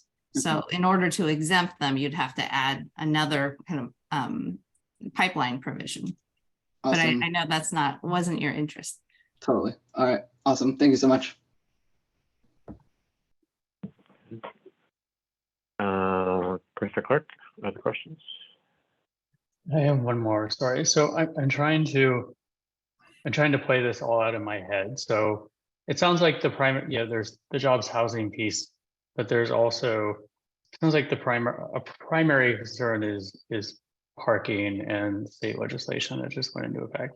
And so if we're putting this in place for 2 years, let's assume state legislation doesn't change in 2 years. Let's assume that there's, we still can't charge in lieu fees. We still can't impose parking requirements, but we can pursue, the TDM, paid parking, whatever else comes out of the strategy. Presumably those will be ordinances that any new development would be subject to anyway. And it's going to take them 2 years to build anything anyway. So I guess I'm trying to figure out what we're getting out of this. Like if the state is saying that we can't charge in lieu fees or require have minimum parking requirements.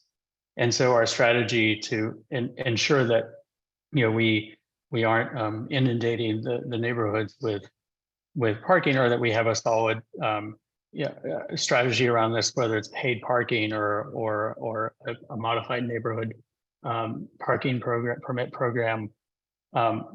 Whoever builds something is going to be subject to those presumably anyway, like they're not, because they'll all be ordinances, but maybe I'm getting that wrong. So I'm just trying to figure out what we're getting here by capping development for 2 years. Yeah, that's a great question. I think one thing is really just about transparency and really making sure that developers know what they're getting into when they are applying for projects.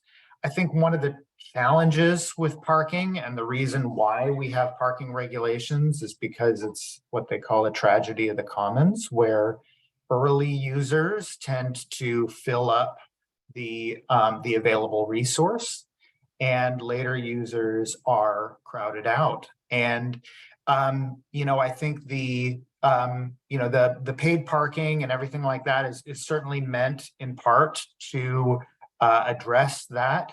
But we also want to make sure that when developers are going through this process, they know what the future is going to hold. And likewise, we know when we are reviewing the project what the future is going to hold. There are a lot of complicated interplays for all of these things, and it's really best for us to be able to tell a coherent story, both to applicants as well as to the community, about how concerns and impacts are going to be addressed. Thank you. Vice Chair Yan?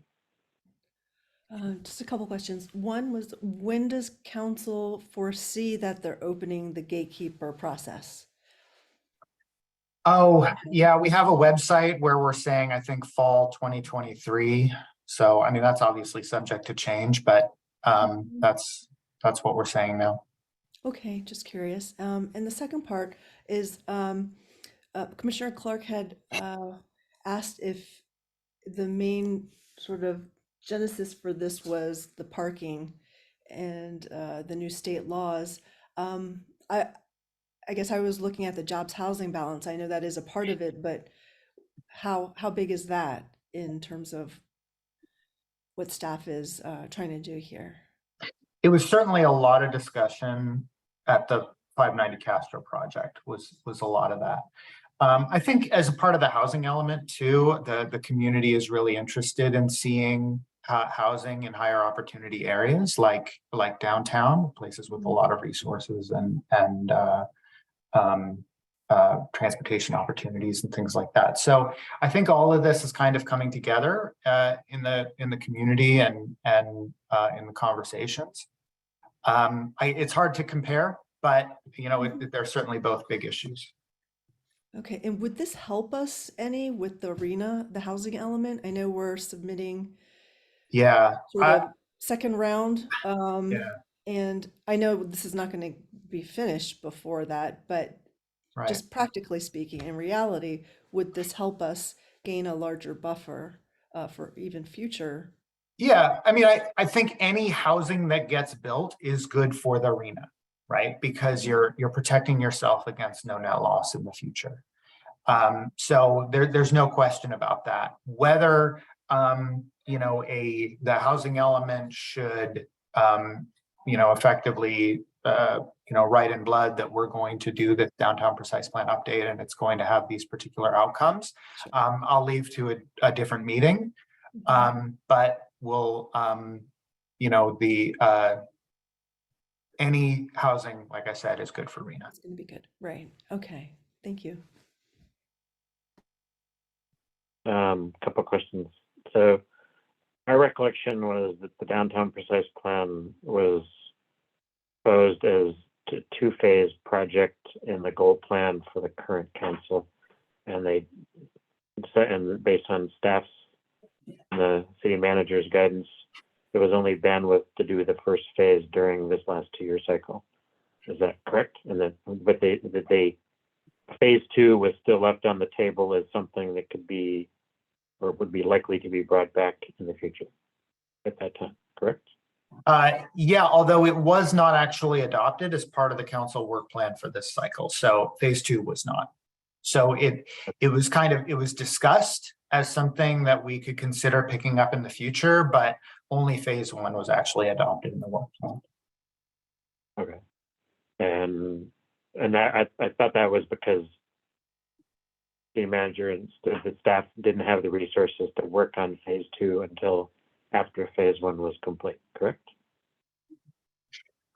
Yeah, that's part of it. I know that there were probably other considerations. I know that council members wanted to make sure to take part in some of this, and I know that there was some, location conflict of interest concerns, but and so I think that may have been one reason why they focused on areas A, G, and H in phase 1. But yeah, that certainly staff resources and other priorities is also always a consideration. And phase 1 is slated to be done with. We're gonna EPC has already recommended it. We're gonna bring it to council in 1 month, early December. So at that point, the new council will start their goal planning for the next 2 years, and phase 2 could come back then. Yep. Okay. Thanks. Any other questions before we go to public comment? All right, Joe. Would any member of the public on the line like to provide comment on this item? If so, please click the raise hand button in Zoom or press star 9 on your phone. Phone users can mute and unmute themselves with star 6. The EPC clerk will start the timer and let you know when your time is up. Joe can you call our first speaker, please? Okay. The first speaker is John Frawley.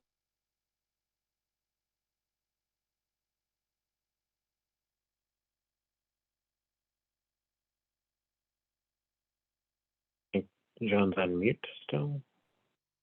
John, you can speak now.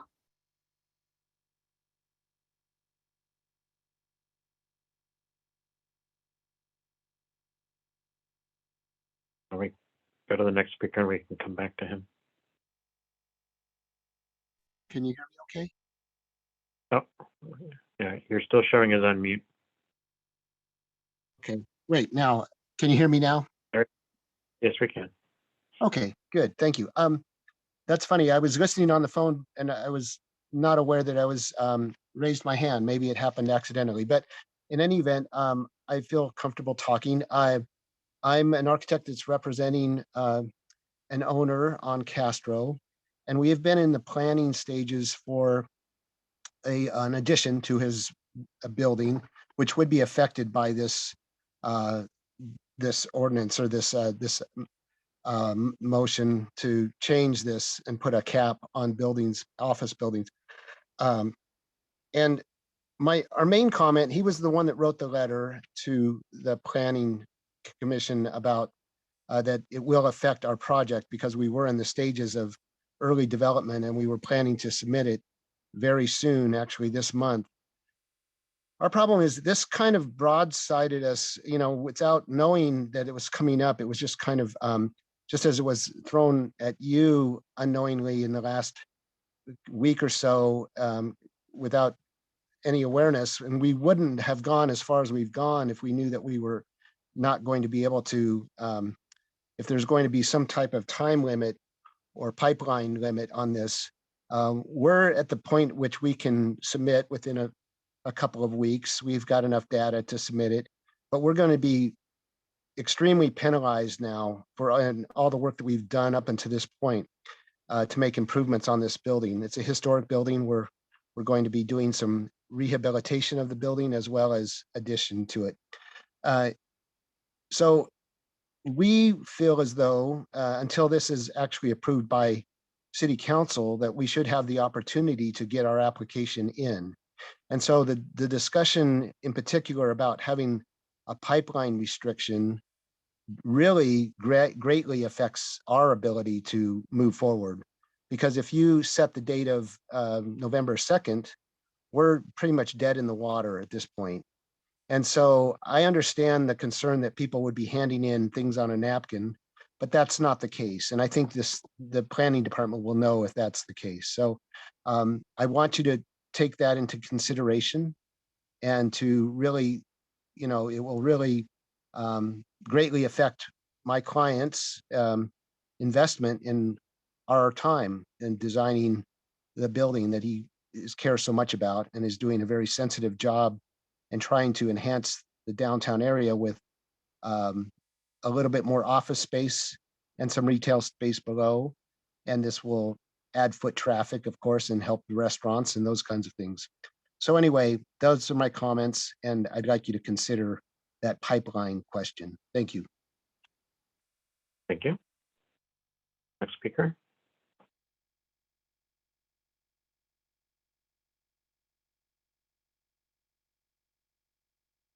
Next speaker is Connor Morales. Hi, this is Connor Morales. I'm talking on behalf of myself and 9 other Morales family members. We do oppose this move for a cap on office space in downtown Mountain View, not only because the loss of vibrance in downtown Mountain View during the day. We really need to get people back into offices and just get foot traffic in downtown Mountain View recirculating and just bring more people into downtown.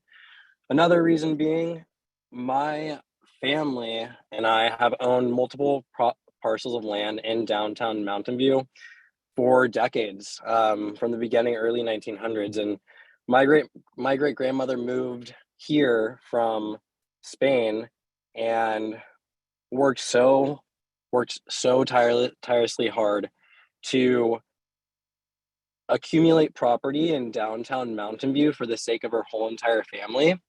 And she left these parcels of land with her daughter, my grandmother, who is now 96 or 92 years old and really wants to see a project that we've been working on for actually the last 15 years.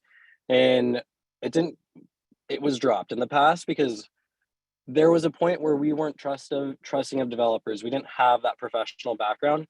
I am a college graduate student and I'm 26 years old. And I'm now helping my family through a development process with a very trusted developer in downtown Mountain View for multiple parcels right off of Castro Street in Bryant in California. And we really want to see this project go up, and I really want my grandmother and all of her kids to see this happen. We've been working tirelessly hard on this for the past year, thousands of dollars in attorney fees to actually get to where we are. And we're so very close and working through our environmental steps for phase 1. And we want to see this beautiful building go up that will bring foot traffic back to Mountain View. My recommendation is that instead of an FAR limit of 0.35, we do a square foot limit of 50,000 square feet. So anything above 50,000 would not be permitted. Anything below 50,000 would be. And that is all I have to say. And that is my comment. Thank you for letting me speak.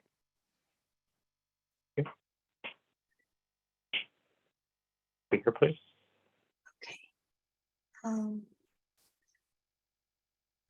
Next person is Smith from Smith Development.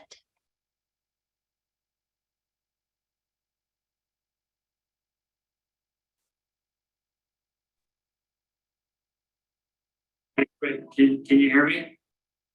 Yep, we can hear you now. Perfect. Good evening, commissioners. My name is Len Smith, the principal with Smith Development. We've been working on applications to develop a property located at 705 West Dana that you guys have referenced tonight. It's with the mixed-use office project in area H, the downtown precise plan. Our current application is based on a lot of feedback we've gotten from the community and city staff and also members of the city council. As you talked about it tonight, earlier this week, we submitted a formal application of a formal comment letter about the proposed temporary downtown precise plan cap how it relates to our project. We understand that a main consideration for imposing the office cap is to address the downtown parking, particularly in light of the new parking legislation, AB 2097 that's been discussed tonight, that will come online in January, which may impact the city's ability to require the projects in close proximity to transit provide sufficient parking. Regardless of AB 2097, we are committed to fully parking our project both on site and within lieu fees, as we show in our application. Thus, tonight, if you proceed, please consider a fifth exception to the office cap for projects with pending applications that voluntarily fully park their project and or pay the in lieu fees, despite AB 2097. Our project has been in the pipeline actually since the beginning of 2019 informally, and then we submitted a formal application in late 2019. So it's been more than 3 years we've been in the process. But without the pandemic, we would likely be through the discretionary process and the city would not have to worry about the impact of AB 2097 or overflow parking as it relates to our project. However, because we propose to voluntarily fully park for the multi-use in our project, we will avoid the parking impact that's been discussed tonight. Unfortunately, if we are limited to 0.35 FAR, our project will not be economically feasible, and we'll have no choice but to leave the building abandoned and fenced off for the foreseeable future. In conclusion, we are hopeful you'll consider our suggested exception to the office cap, whereby if we voluntarily and fully park our project, we would not be subject to the office cap. Thanks for your time and attention. We welcome the opportunity to answer any questions you might have as well, if there's time for that. Thank you. Speaker, please. Next speaker is Christian Hansen.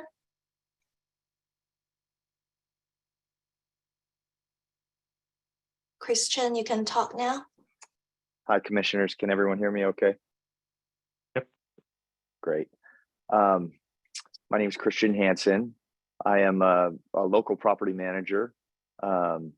We manage several commercial and retail properties in downtown Mountain View, downtown Palo Alto, downtown Menlo Park. And, one thing that I've noticed during this conversation is, most of the data that's being referenced seems to be, backward looking rather than forward looking. I have the opportunity to look into our office buildings daily and see how these office users are using their spaces. And I will tell you that if there's a parking problem in downtown, it's not from office users. And I also don't see a problem with parking downtown now or over the past 2 years since the pandemic started. Most of these office spaces are at most 50% utilized. Most of these office tenants have gone to a hybrid model where they're no longer in the office full time. And this has really been a struggle for some of our retail tenants because they rely on our office tenants to patronize their restaurants and other retail stores during the day. At nighttime, I'm sure if you go to downtown Mountain View, it's hopping. It's hard to find a parking spot. But during the day, these restaurants really need help, and the way they get help is through these office tenants. So we have a very delicate ecosystem that relies heavily on office, and I don't know if that has necessarily been taken into consideration for this office cap. Like many of you have mentioned, this felt like it came kind of out of the blue and is backward looking. Forward looking, we are not going to see the same density in office that we've seen. I think that you could even say that the amount of people that are Ubering and as self-driving cars progress, we're going to need less parking. I think Mountain View is a forward-looking city, and we should stay forward-looking and not pull the rug out from those that, even those, there are some people that are ready to submit an application like the Smiths that there's no reason why they shouldn't be part of an exception. But there's many others, like I think Morales family just talked about. They've been working on their project for several months and years. And so anyway, I would propose that if it does go through, that you also extend the amount of time to get your application in. Thank you. Thank you. Next speaker, Joe. Next speaker is RCOX2.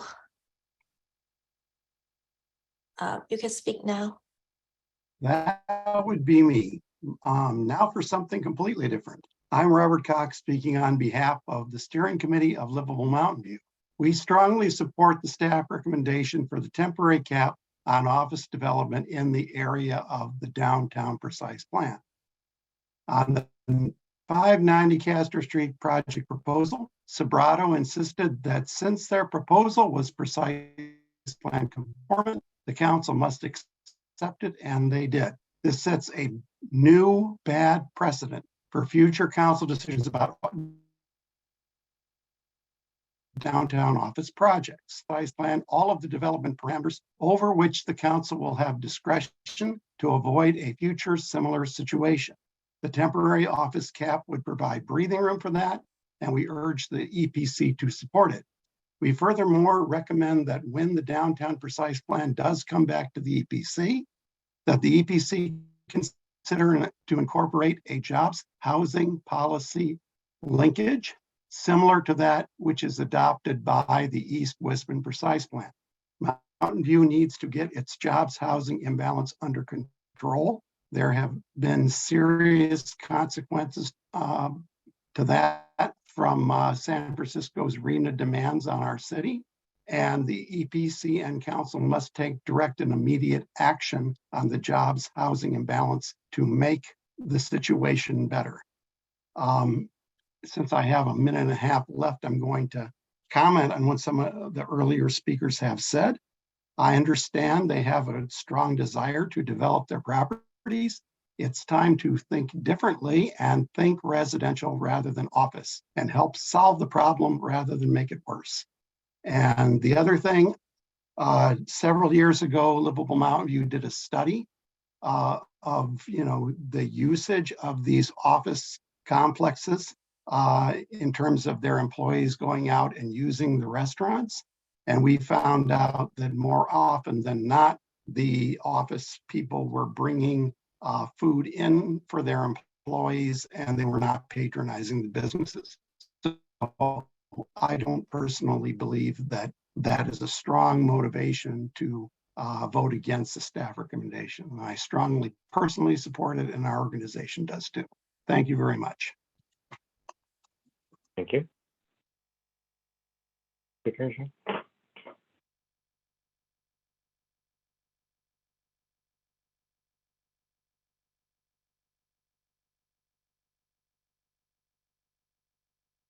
You're on mute.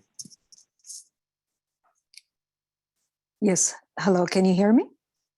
Yep, we can hear you now. Yes, good afternoon, commissioners and city staff. My name is Hala Al-Shawani.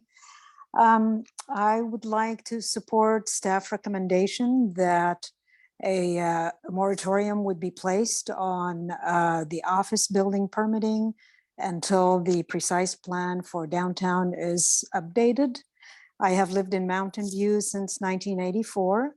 I raised my kids here. I've lived in Cuesta Park, and I now live actually in downtown. I use the downtown every day, and downtown belongs to everyone, not just the folks that want to work or have jobs here.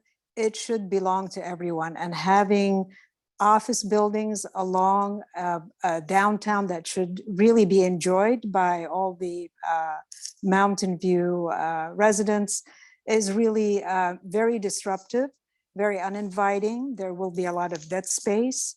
And 590 Castro Street was a good example for that.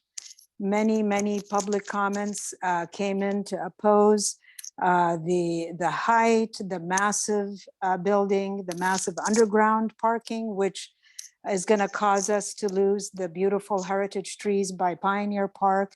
It's going to block our view for the wonderful park that we've enjoyed for so long. It was very upsetting to see that project approved. And if we don't do anything about the precise plan as it currently is, we're going to have more and more of these projects, which will affect us all. And it's really, it's not fair. I invite all the property owners that gave input tonight that would like to contribute to the community and build their properties, as other people have said before me, to please consider residential building. We are in great need for that. Affordable residential building especially.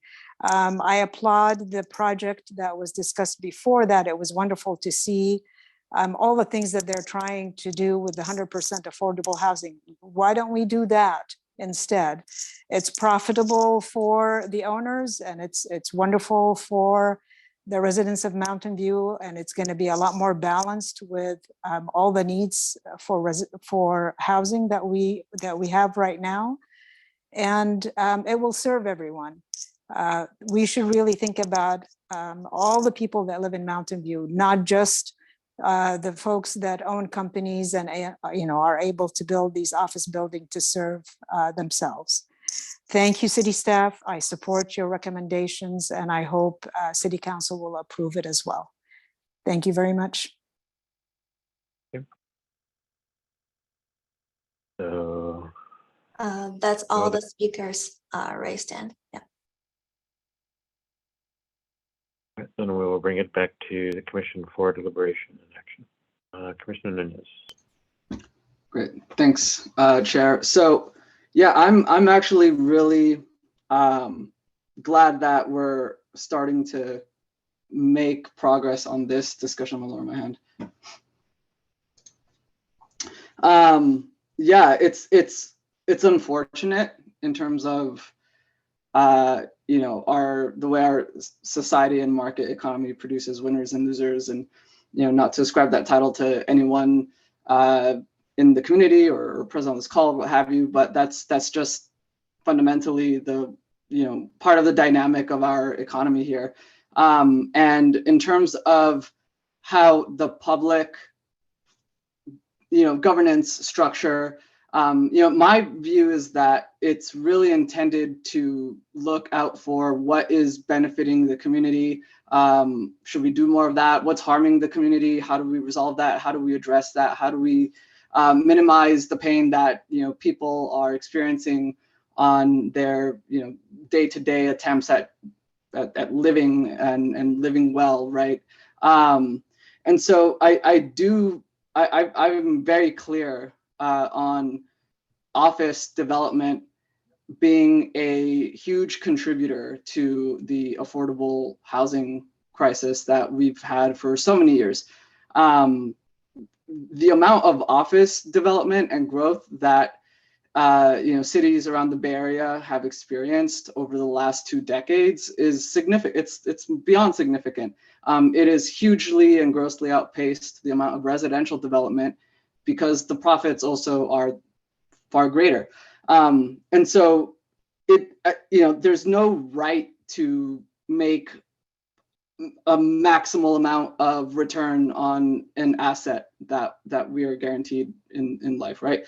And so I think it's unfortunate for, you know, like individually, for the people who were on this call and you know, have these projects that, you know, they would like to bring to term. You know, I can't say I understand what that's like, but I can imagine the disappointment and the upsetness that you might be feeling. But I think our role is to look at what is actually not just the community asking for, but what's the underlying need and the reason why they're asking for that.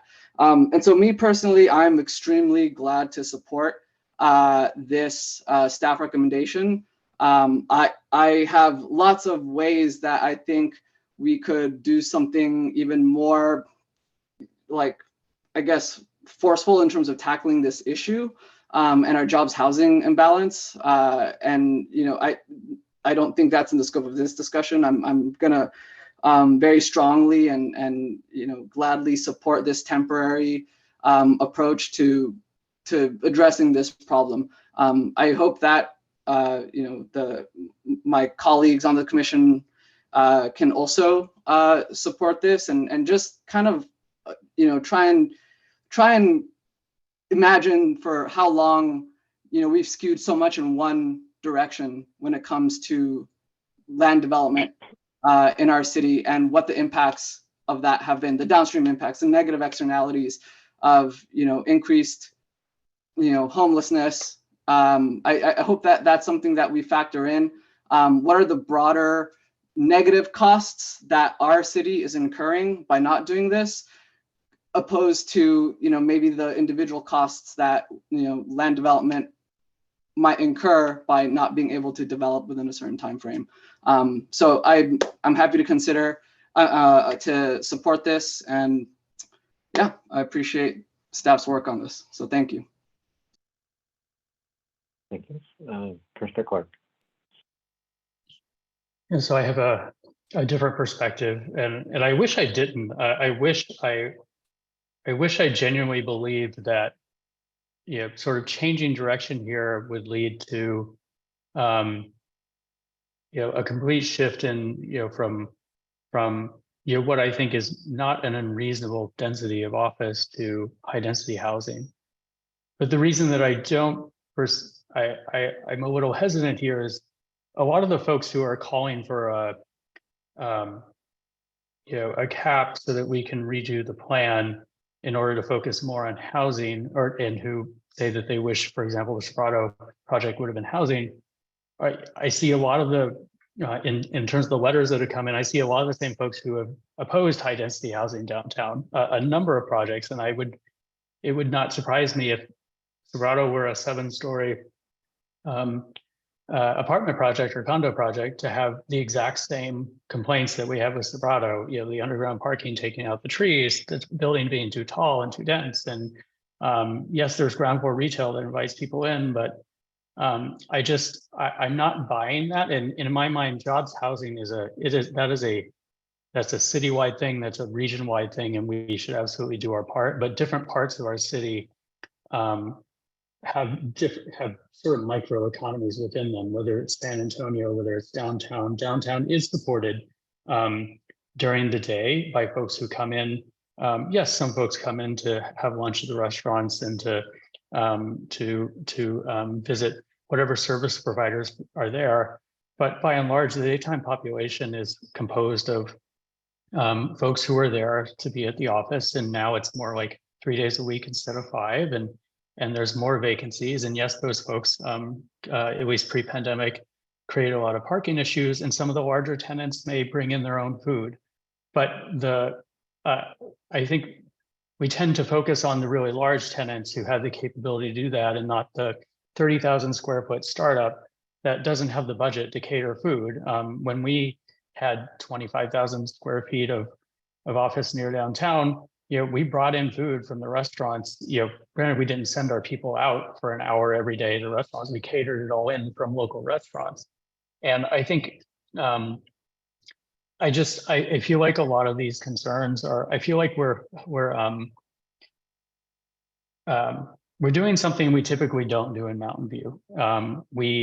When state laws have changed, when we've said we really want to change course, for example, in North Bay Shore and add housing, we didn't freeze everything. We didn't say that, there's we didn't cap everything, suddenly.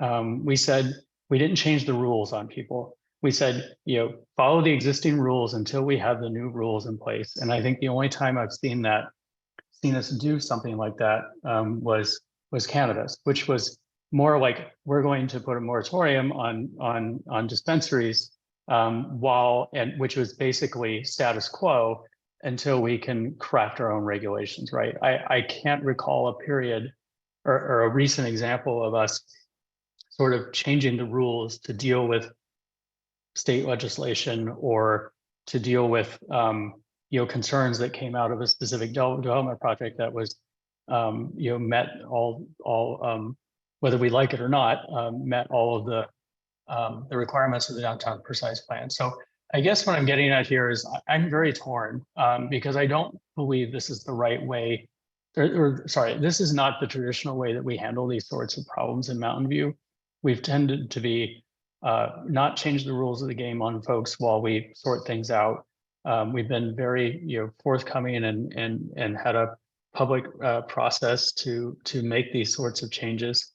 And I'm trying to weigh like the benefits that we get of this, which I understand. Like the reason I'm torn is because staff is recommending this, and for those of you who know me well, like I'm usually very deferential to staff, but I'm really struggling here with the way that the timing of this, the way it's been crafted, and searching for some other way to do this. And I don't know if it's to say that any application that comes in that is fully parked or meets all the current requirements up until January 1 is allowed to proceed. And maybe these requirements kick in on January 1 with the new state law. I don't know if that also means that those applicants can then go back and revise their application to remove those requirements, or if they'd have to submit a new one, then obviously that then what I propose might work. But I just feel like I also can't come up with proposals like that on the spot. But I guess what I'm getting at here is I think this is too blunt of an approach. And if there were truly a major jobs housing implication here, which I don't think the city, frankly, is ready for. I would be shocked if folks are very comfortable with 7 and 10 story, residential projects in downtown in place of some of these office parcels that would actually have a meaningful impact on the jobs housing imbalance in the district that we're talking about, versus what I think will ultimately end up happening, which is basically we're sort of trying to freeze things in time and minimize the developable potential of a lot of areas of downtown, which I think would be unfortunate. So anyway, I've said my piece. I'm very torn here. I don't think this is the right approach. I'm open, but I also understand staff's concerns here in trying to make sure that we have a path forward to put some of the ordinances and a new framework in place that everyone can abide by and everyone knows is there sort of as they're signing up for submitting a development application. So I don't know how I get myself out of this, but those are my thoughts right now. Thank you, Commissioner Hammer. Thank you, and I really, Commissioner Clark, you took a lot of my thoughts and said them before I could. Like you, I appreciate the attempt on behalf of staff to really be responsive to what they've heard in regard to a recent project. And I tend to generally defer to the staff recommendation. I don't think this is the right instrument. And I think it feels a little rushed, and it feels like a piecemeal approach. It doesn't feel like the kind of comprehensive planning that we've done. And I think particularly in the downtown, I think some of what we're seeing, as one of the public commenters mentioned, some of it is just the nature of hybrid work, right? I don't know that our office vacancies can be attributed to an abundance of office in downtown. And so I think the last time we took this up, I was the lone voice in saying, I would much rather have office downtown than empty retail. And I think we need office to sustain the retail. And I would really like to see I'd like to take the precise plan up. And I think Commissioner Dempsey, you alluded to this earlier about if this is the urgency, then we should really do this comprehensively. And I don't know what the coming economic cycle of the next 2 years will bring, but it feels wrong to me to penalize projects that might be in the pipeline, two that sound like they're very close and one that's already been submitted. So I'm torn. I don't know that the parking issue is really what I see as the most pressing, and compliance with state law is the pressing urge for that. And I'm not totally sure that restricting future office growth is going to help save retail. So I'd love to hear what others say, but I think I'll be in the same camp as Commissioner Clark and reluctant to support this, even though I think what we are trying to work toward is a greater balance of jobs and housing. it's close, downtown is close to transit, it's close to a lot of services. If you're gonna put office somewhere, you want it to be in an area that's rich and vibrant and can build off of the existing infrastructure that's already there. And I'm not sure I see high density residential coming. I'd love to, if that is the reality, but that just hasn't been what I've been tracking. So really curious to hear more from others, but that's where I am at this moment.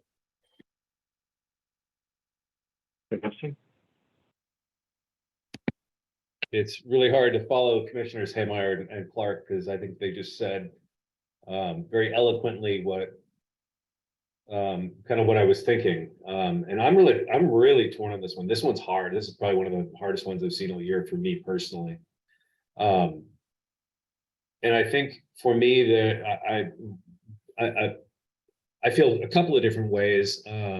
I think on process, I'm a little concerned. I do feel that this is a little bit of a rush job and it sort of fell out of the sky. Because a development cap like this, that's a pretty big change of state. That's not a small remedy. That's a big deal. And I feel like I'm getting rushed into something that's a really big deal. Not only because it's a pretty big remedy for the folks that'll impact, but this is the beginning of a much larger conversation, I think, that we're going to end up having in Mountain View about how are we going to solve the jobs housing imbalance. That's a huge question. It's huge. And it has some really interesting, significant implications for the rest of the city. And I feel like we're kind of just jamming through it. And that doesn't sit well with me. That's a big part of why I'm struggling. I mean, this didn't even come to us as a formal request of the council, I don't think. This didn't even have a study session attached to it. I think if we just had a study session, I would have felt a little bit more prepared. And frankly, I think for something this important, the community perhaps deserves a little bit more due process and more chance to talk about it. And that's, so that part hurts. Now, I will say conversely, the concerns about how this newly passed assembly bill might impact our ability to have parking solutions downtown. That's not a small issue. That I take that very seriously. When Livable Mountain View raises this as an issue, I listen to that. Like, you don't want a parking apocalypse downtown. And so I get why there is urgency and concern. I totally get it. And downtown is special. Its health right now is fragile. We have a lot of empty businesses downtown. And I think downtown needs more care than it's gotten. I would like us to approach the downtown precise plan and revising it, dealing with a parking plan for down there with a little bit more urgency, because I worry about downtown. And I want it to get the attention that it deserves, because right now it's struggling. My gosh, what else would I even want to say? I guess I'm going to sit here and listen to everybody else before I decide how I'm going to vote, but I will say this. Going forward, regardless of what our recommendation is or however I vote, my hope is that to the council, we would ask, first of all, that we put a higher priority on going back and doing all the planning that we need to do for downtown and put a little bit more urgency behind that. And second, if we do go forward with this plan, my hope is that we would consider, or council would consider, some type of grace period for the potential applicants that are very, very close to being able to apply, because what I don't want is for property owners who've been trying to do the right thing to feel whipsawed by kind of instant changes in state. That's not fair. And property owners and people too, we got to treat everybody fairly. That's a really core part of what cities need to do. So those are the two things I'd ask for. Thanks for listening. Yep. Vice Chair Yan. Oh, thank you.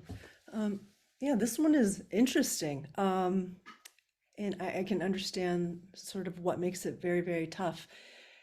Some of the same questions that others have brought up, I've been thinking about as well.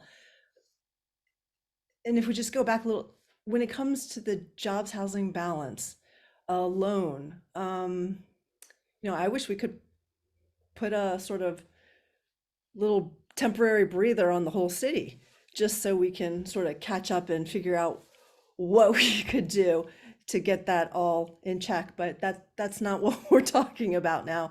And I understand why downtown might be a little different, why they've focused on this. One may be because the precise plan is coming. I'm hoping it is. I really feel like it's much more effective if we are looking at the precise plan sooner rather than later, so that it's sort of in tandem with this. We're making the best use of the time. And also just to take a breath and look at everything else that staff has mentioned. If I don't look at like individual owners, property owners, I sort of have the question about our downtown right now, if we're just looking at jobs housing, is already skewed so much towards office, and so much of the office is vacant. In general, I'm not sure why we're developing more office then in that case. It just doesn't, compute a little bit for me if we're just looking at the broader scope of what we've got. If we have such vacancy, then maybe what we should also be doing for the downtown, since we're looking at how to bring businesses back and such and so forth, is to figure out how to fill those vacant office spaces first before we develop more of it. Which would throw our jobs housing balance specifically in downtown off way even more. And I feel like for the last years, maybe it's just because it's habitual at this point, we're always playing catch up to all the changes and everything that's going on with that's coming out of the state. We're like scrounging for funding everywhere just to get some affordable housing. Even when we do market rate ones, we're getting such a small percentage. And then now with state laws, we can't double dip, obviously, as we're learning. And so it just feels like it's become the new norm, where we're like discussing the little tidbits of how to get tiny bits of affordable housing and spending tons of millions of dollars from the city to do the 1 or 2 affordable housing, 100% affordable housing units. And it's not I don't want to take away what property owners can do, but this is temporary. I mean, as we've seen, so many projects take years anyways. It's just to allow a little bit of time for the city and the staff to just assess where we are, try to standardize it so that we're back to a point where we can say, hey, these are the rules, and this is what we're looking for as a community and as a city. We took a little time, we're concentrating on this. Here they are. So developers, come please, and send in your proposals, and it can be done a little bit maybe more expeditiously if the rules are laid out to begin with. Developer knows what they are and they just follow it. It just is more efficient. So given that the precise plan for downtown is so old, it's like early 80s, I believe. If we can get the downtown precise plan done soon, I can see that this is good timing, and I would be all for it. I just think that a breather would be great. It's not to say, let's not do anything. It's temporary, and we're not taking away what people can do now. We're not even taking away the ability to do some office. We're just saying, okay, let's just do a tiny little pause. Now, I totally understand why some people who are almost finished, they were ready to submit, and they haven't, they didn't know this was coming. Maybe staff and council together could figure out what that deadline is. I don't know what that is. I don't know what, staff has already talked to with other applicants, and whether or not you're going to get, chicken scratch, pencil behind off the napkin kind of sketches in and say, here, we're proposing this. So I don't know where that deadline would fall, but I leave it up to staff and council to figure that out. But I'm generally for this idea. In broad terms, I think it's a good idea to just truly assess, take stock of where we are, put rules in place that it goes back to, holistically looking at things. And right now we've just been scrambling. This would be a chance to at least take a breath and look holistically at least this little tiny part of our city. Thanks. Commissioner Gutierrez. Thank you, Chair. I agree with a majority of the comments that have been shared already. I'm not going to repeat that, but I will emphasize the difference, right? And At this point, there was no formal request by the city council to have this be something that we looked at from their vantage point, but my experience says that when staff recommends something, we should look into that. And having heard Vice Chair's perspective on a temporary pause and why, I completely agree with that perspective, right?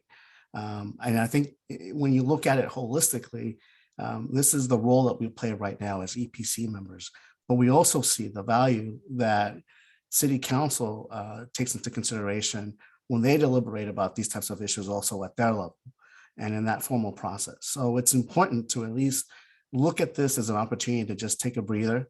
It's for a set period of time so that possibly City Council and whoever comes in, or if the group stays the same, can then, I'm thinking this is more like an ask of time for them to be able to explore this step by step, hoping that also the council in general will look at everything in general that needs to be re-examined as a packet, right? But that's not my job, right? I am not City Council, I am EPC.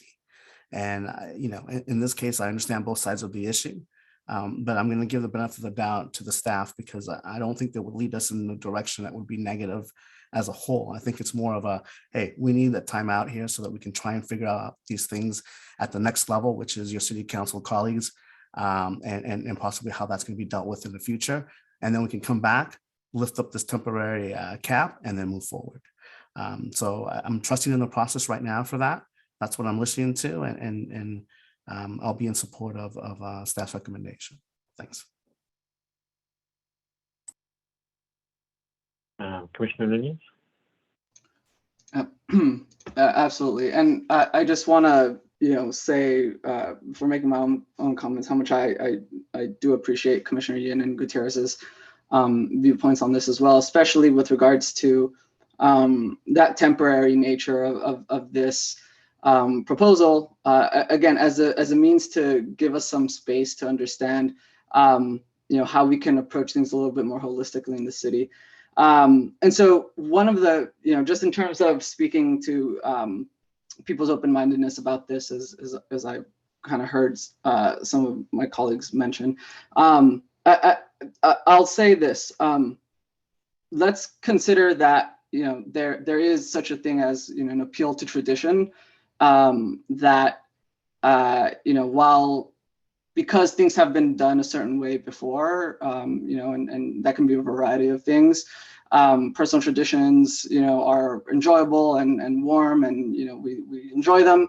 But when it comes to governance and to, you know, like large macro level, you know, kind of trends and how that percolates down into the everyday lives of people in our communities, that really ought not to be left up to tradition or in general how things have been done before. How things have been done before has led us to this point where we're at right now, where, yeah, as Commissioner Yin noted, there's almost this sensation of, you know, trying to scrap for morsels of affordable housing, and that does need to change. How we go about making that change needs to be innovative, it needs to be new. We need to figure things out, because how we've approached it in the past has continued to produce inadequate results for the community at large. So I would suggest, consider, ask, whatever, you know, that we consider not necessarily basing our decisions in that kind of traditional methodology. The second point I wanted to make here is, you know, I'm personally not in favor of finding ways to make exemptions or to minimize them with regards to, you know, any kind of like new applicants or applications, not already, you know, basically whatever staff has recommended. Anything outside of that, I'm personally not very supportive of that. Again, it's unfortunate, but making that kind of exemption now is just choosing to add more load onto the problem that I think an initiative like this gives us the breathing space to try and resolve. So those are my comments, and I would iterate support again for the staff recommendation. I'm gonna raise my hand.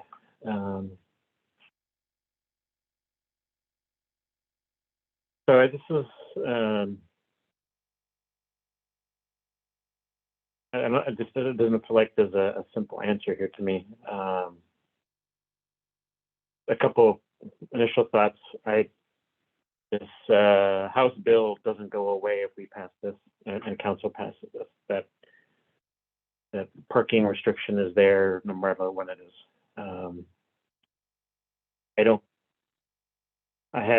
I'm skeptical of one small precise plan being the solution to our jobs housing balance.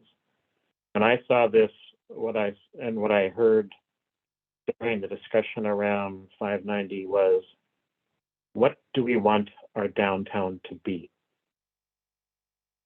And that to me is the precise plan. Precise plan is old. It was written at a time when councils had a lot of discretion, and the state has done a lot to remove discretion from city councils over time. Same time, I'm also a very big believer in, if somebody follows the rules, then damn it, they should be able to do that. And this idea of changing something here at the last minute without a path to completion really bothers me. When we did the commuter precise plan, and I was not on the commission at the time, I was an observer. One of the things that I found very frustrating was all of the gatekeepers that occurred during the development of the precise plan. In fact, what ended up happening, in my view, was that the gatekeepers became the way the precise plan was developed, instead of the precise plan being the way it was developed.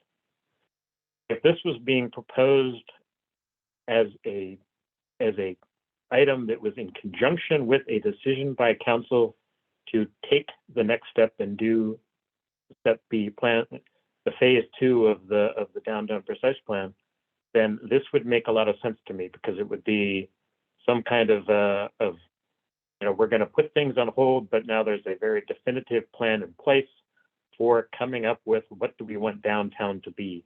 What is this supposed to be going forward?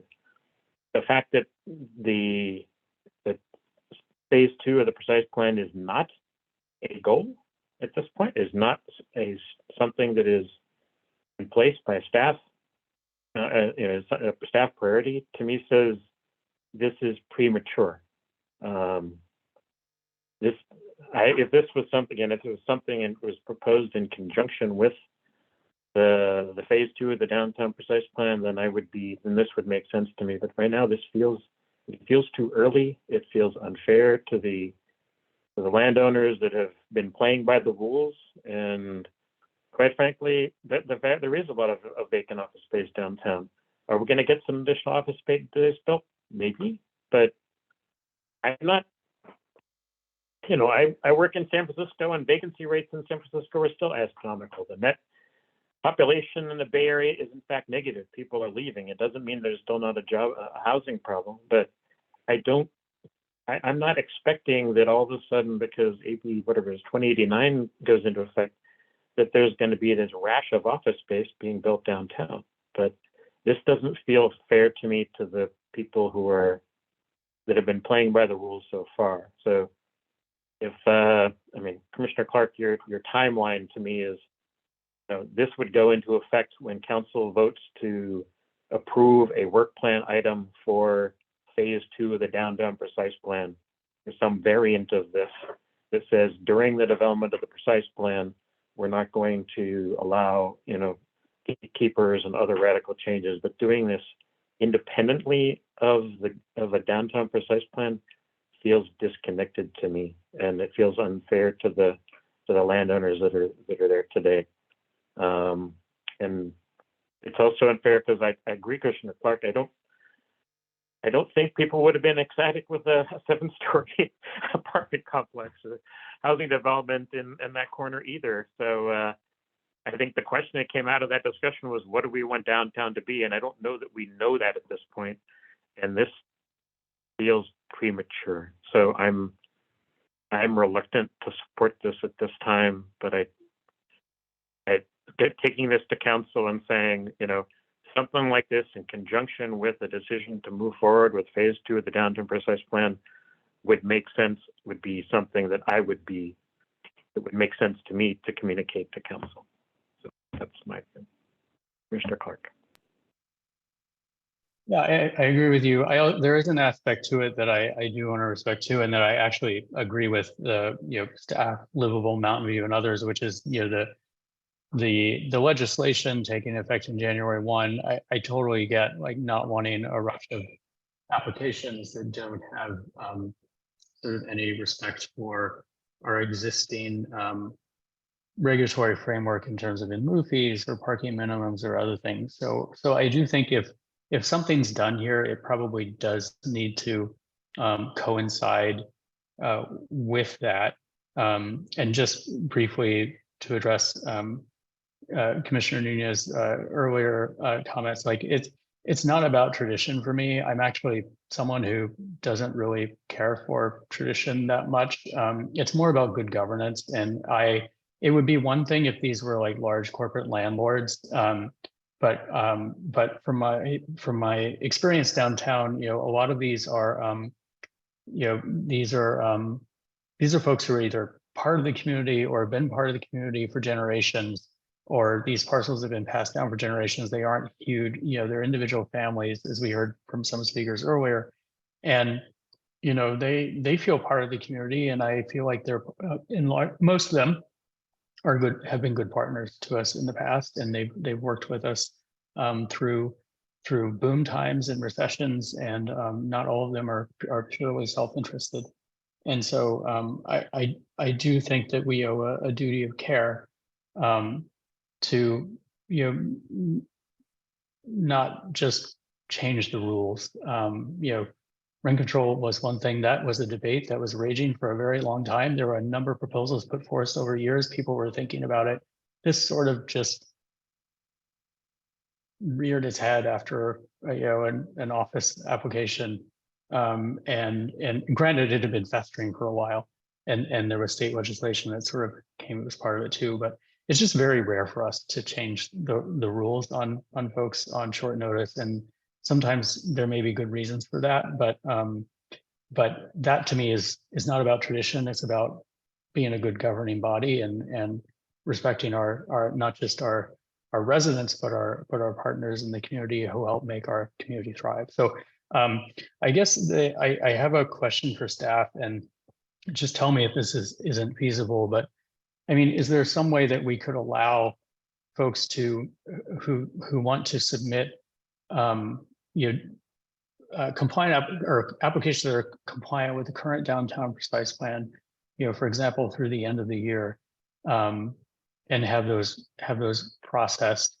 Could we do that, or would they then have or could they just simply revise those applications based on the new state law after January 1 and be able to do that? My assumption would be they would have to withdraw and resubmit, in which case, then our new rules here would apply and they wouldn't be able to take advantage of that state law. But I guess what I'm trying to figure out is if there's some way to allow someone who's fully complying with our existing rules in terms of parking lieu fees, or fully parking their project, to proceed up until the point where this state law kicks in, which I think I share that concern with a lot of the members of the community and staff and council here too.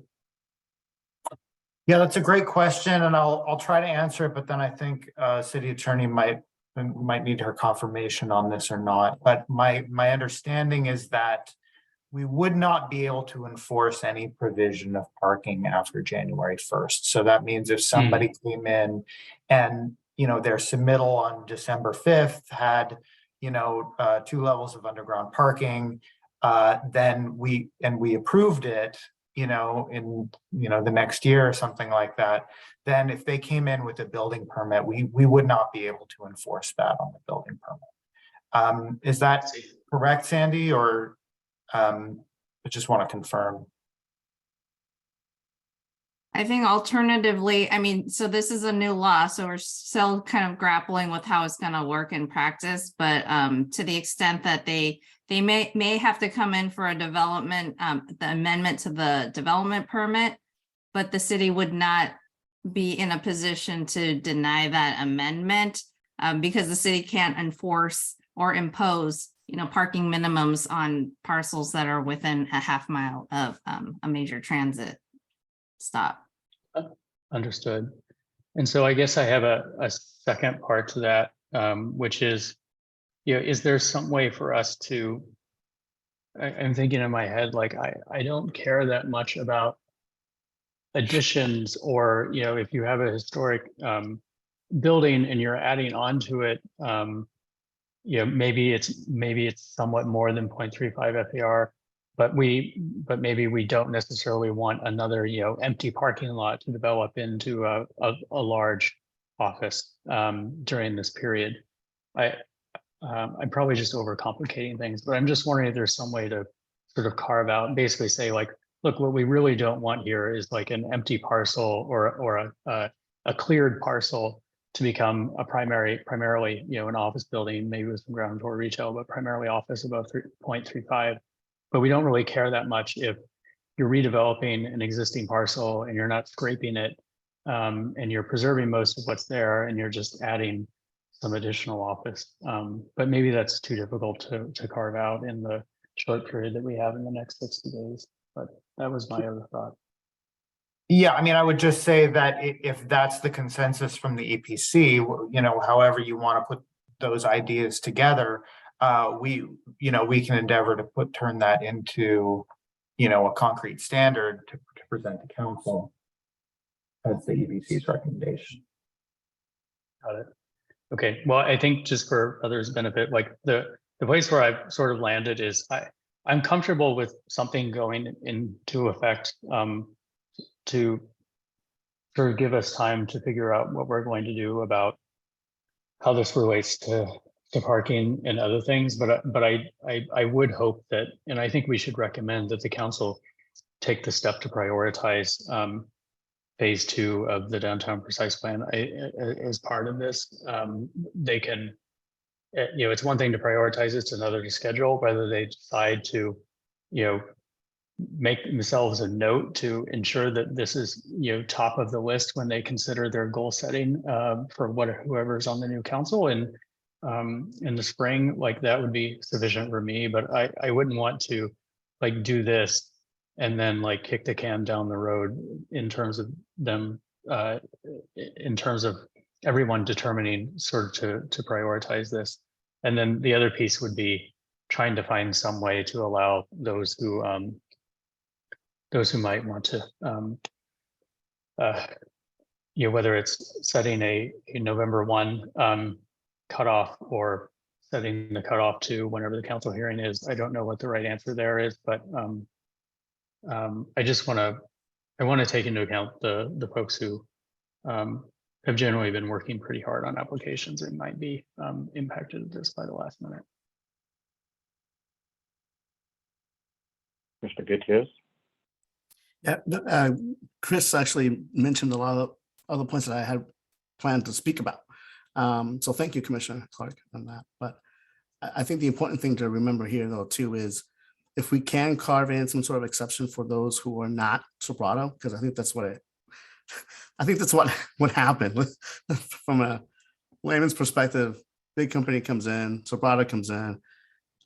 I love them, right? I mean, alumni from Santa Clara, very active in the community, have given back to those in need throughout Santa Clara County and the Bay Area as a whole. I get it, but this one project was really a bad taste in everyone's mouths, right? And because of that, all the little people who are not massive owners of production or owners of a big company like Sobrato are paying the price for it. And that's not fair. Right. So if there's any way that we can use council to bring in language, if it's feasible enough, to be specific to those current owners of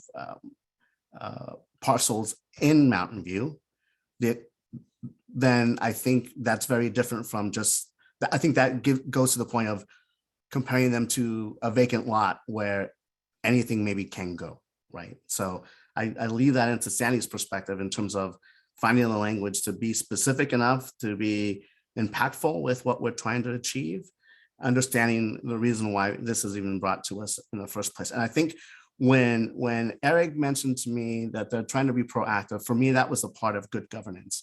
And governing isn't easy, it's messy. And sometimes you come into these issues where you hear both sides of the issue and you understand both perspectives. But when staff also comes into play and says, hey, this is why we think we can do this and why we should do this, it goes to that issue of being in good governance mode, because we have been behind the 8 ball for the last 5-8 years with, for whatever reason, many issues. When the state says something, then we have to catch up. And if the team's trying to say, hey, here's an opportunity, though it's small in nature, it's still going to have an impact on everyone involved.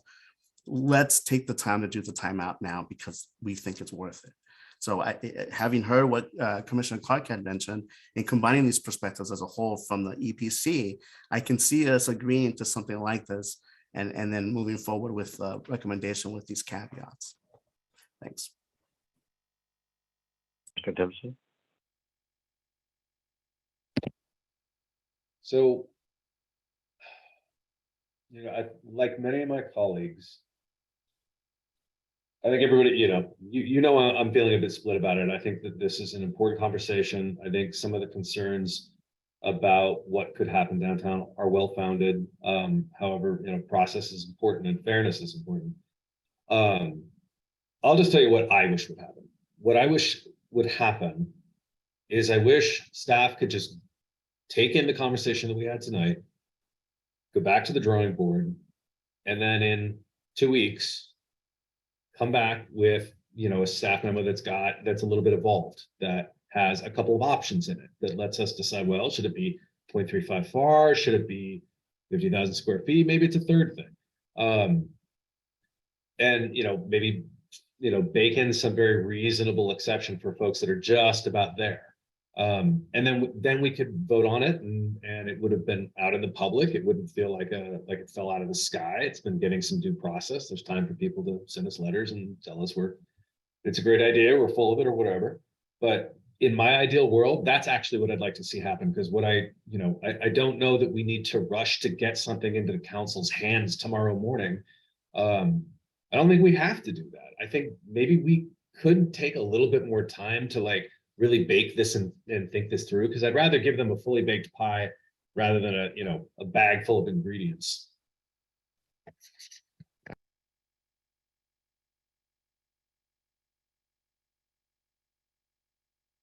So I guess, Mr. Clerk,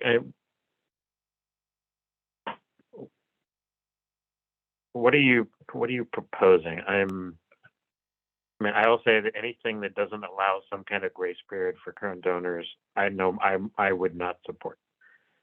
I don't know, but I'm not exactly sure what you are kind of proposing is something else. And I to a certain extent agree with Commissioner Dempsey that I'd like to see something different, but I don't know that we're the right place to come up with the answer to that at this point. So you talked around a framework, but I'm not sure what I'd be voting on as what I'm not clear on. Yeah, well, that's fair. That was my hired brain trying to figure out something on the fly. But I do think, and Eric, tell me if you disagree. If staff worked really hard on this and their recommendation is what they presented to us, I think that should be one of the options for council to consider. They've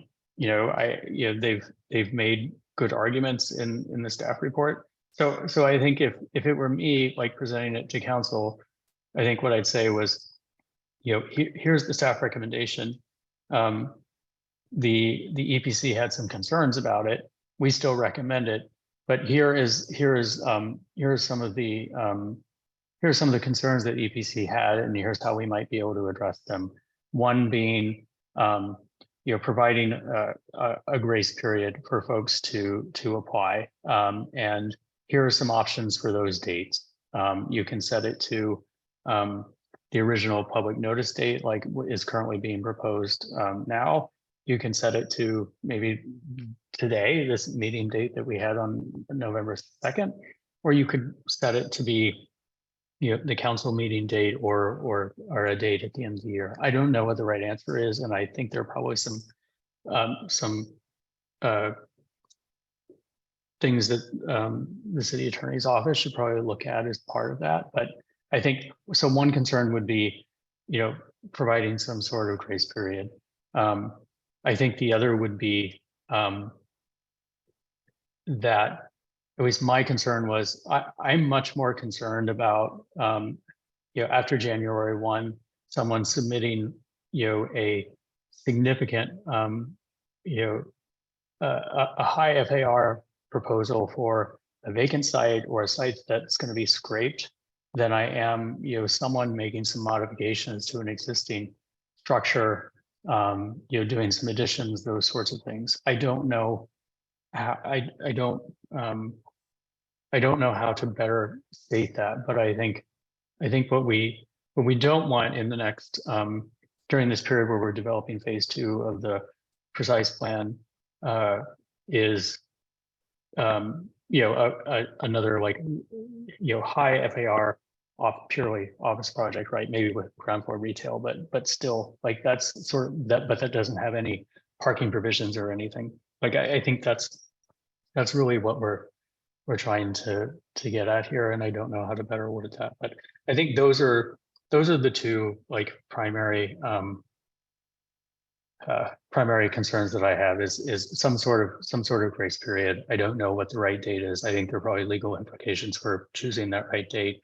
And then the other would be, if the council wants to provide a little bit of leniency around, you know, additions or add-ons, and instead wants to sort of really target, you know, vacant or sites that could be, you know, scraped. But then you also have to craft that language, which I feel bad about, you know, staff having to figure out. Those are the two big things. I think you know, this sort of came out of, you know, this was pretty short notice, those sorts of things, like, that's water under the bridge at this point. So I don't, and I do generally feel like we do need to do something by January 1, just given the state law there and being able to develop our ordinances. So that's where I'm at. I'm not sure if that helps, Eric, but maybe it does, maybe it doesn't, but. Vice Chair Yin, or Eric, did you want to respond to that? Or? No, I think that's you know, that direction is something that we can work with. I think as other commissioners speak, maybe we might have to kind of further refine that direction, but you know, I don't have any thoughts or questions or comments on it. Vice Chair Yin. Thank you. Yeah, I was gonna jump in there to try to help craft something too. And it's very similar to what Commissioner Clark was saying. I do think it would be a good idea to note to council that prioritizing phase 2 would be important to us, if everyone else agrees. I also think that, you know, as I said earlier, that the exceptions, and I was going to leave to council and staff, and to sort of tweak that a little bit and just give a little bit more detail. And maybe Sandy, you'll have something to say to this, because I don't understand the legal aspects and repercussions at all. Maybe by the date council sees this, and I don't know if staff can do this, see how many applications come in and what they are, and just present them as they are. So by today's date, as staff has made the recommendation, these are the projects that would be affected.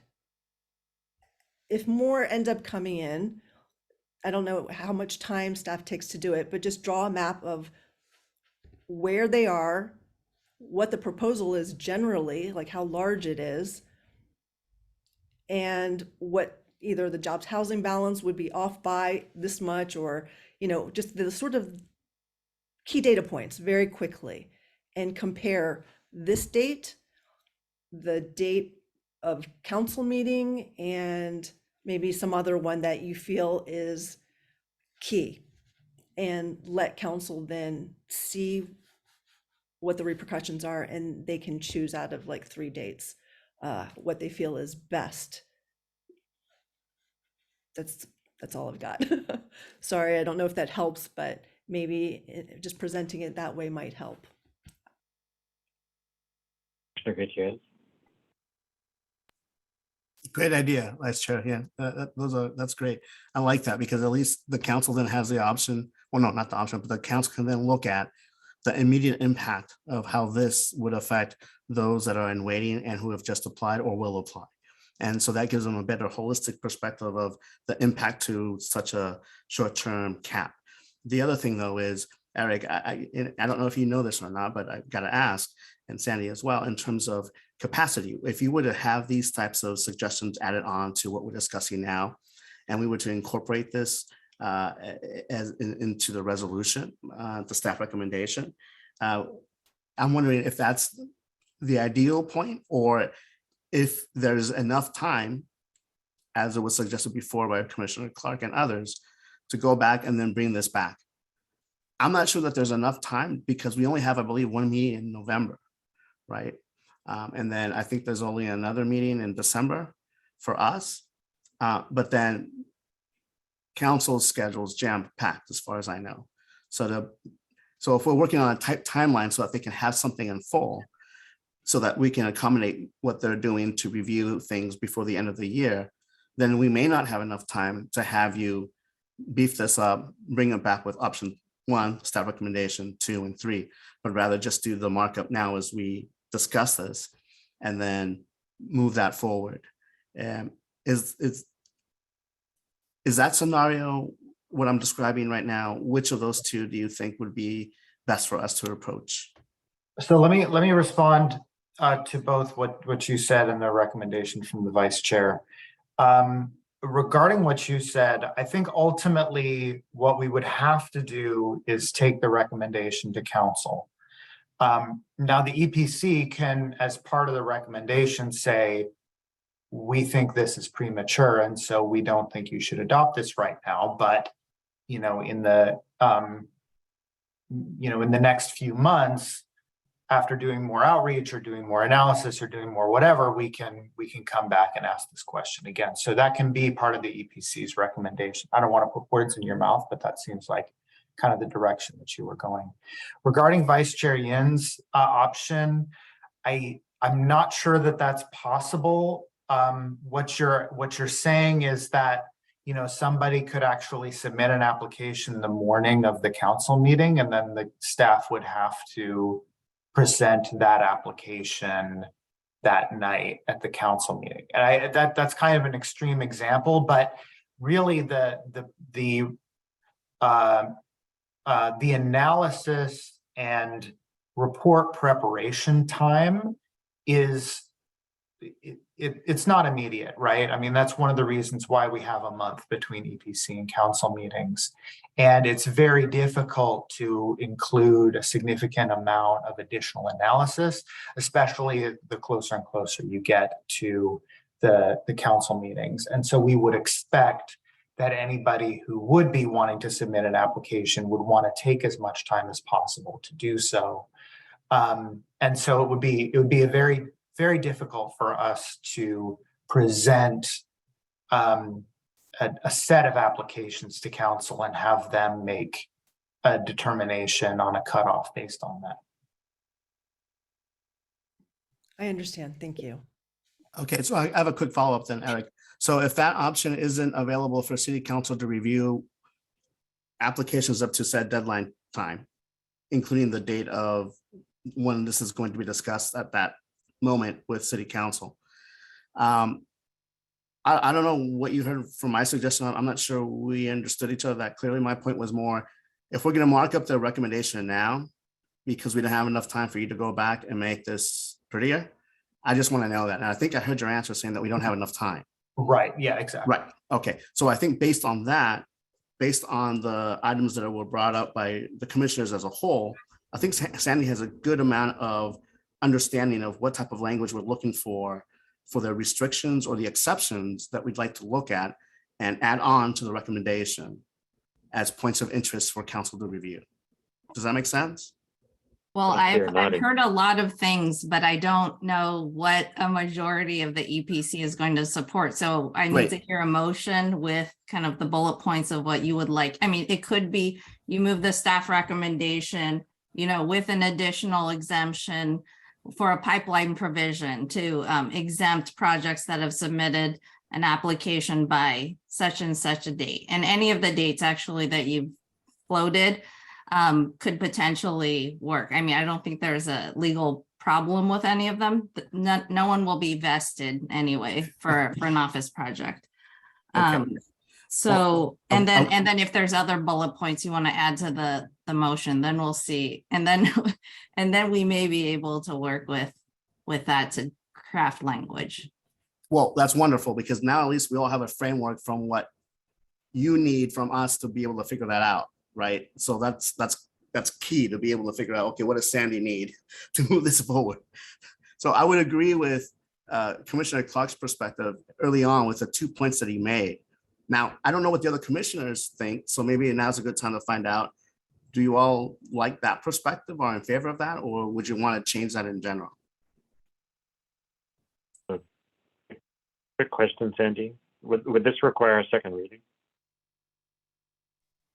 Does it require a second reading? Is that what you said, If council, Mr. Chair? No, it doesn't, because it's an amendment of the precise plan, which is done by resolution. So it doesn't require a second reading. this would go into effect the day that they would vote in favor of it. Correct. Okay. Which right now is tentatively set for December 6th. No, generally, these resolutions go into effect 30 days later. We have an effective date for the resolutions. Oh, you put an effective date in there? Okay, because resolutions can be effective upon adoption. I don't know is that for precise plans specifically? Yeah, let me, I'll double check that just a second.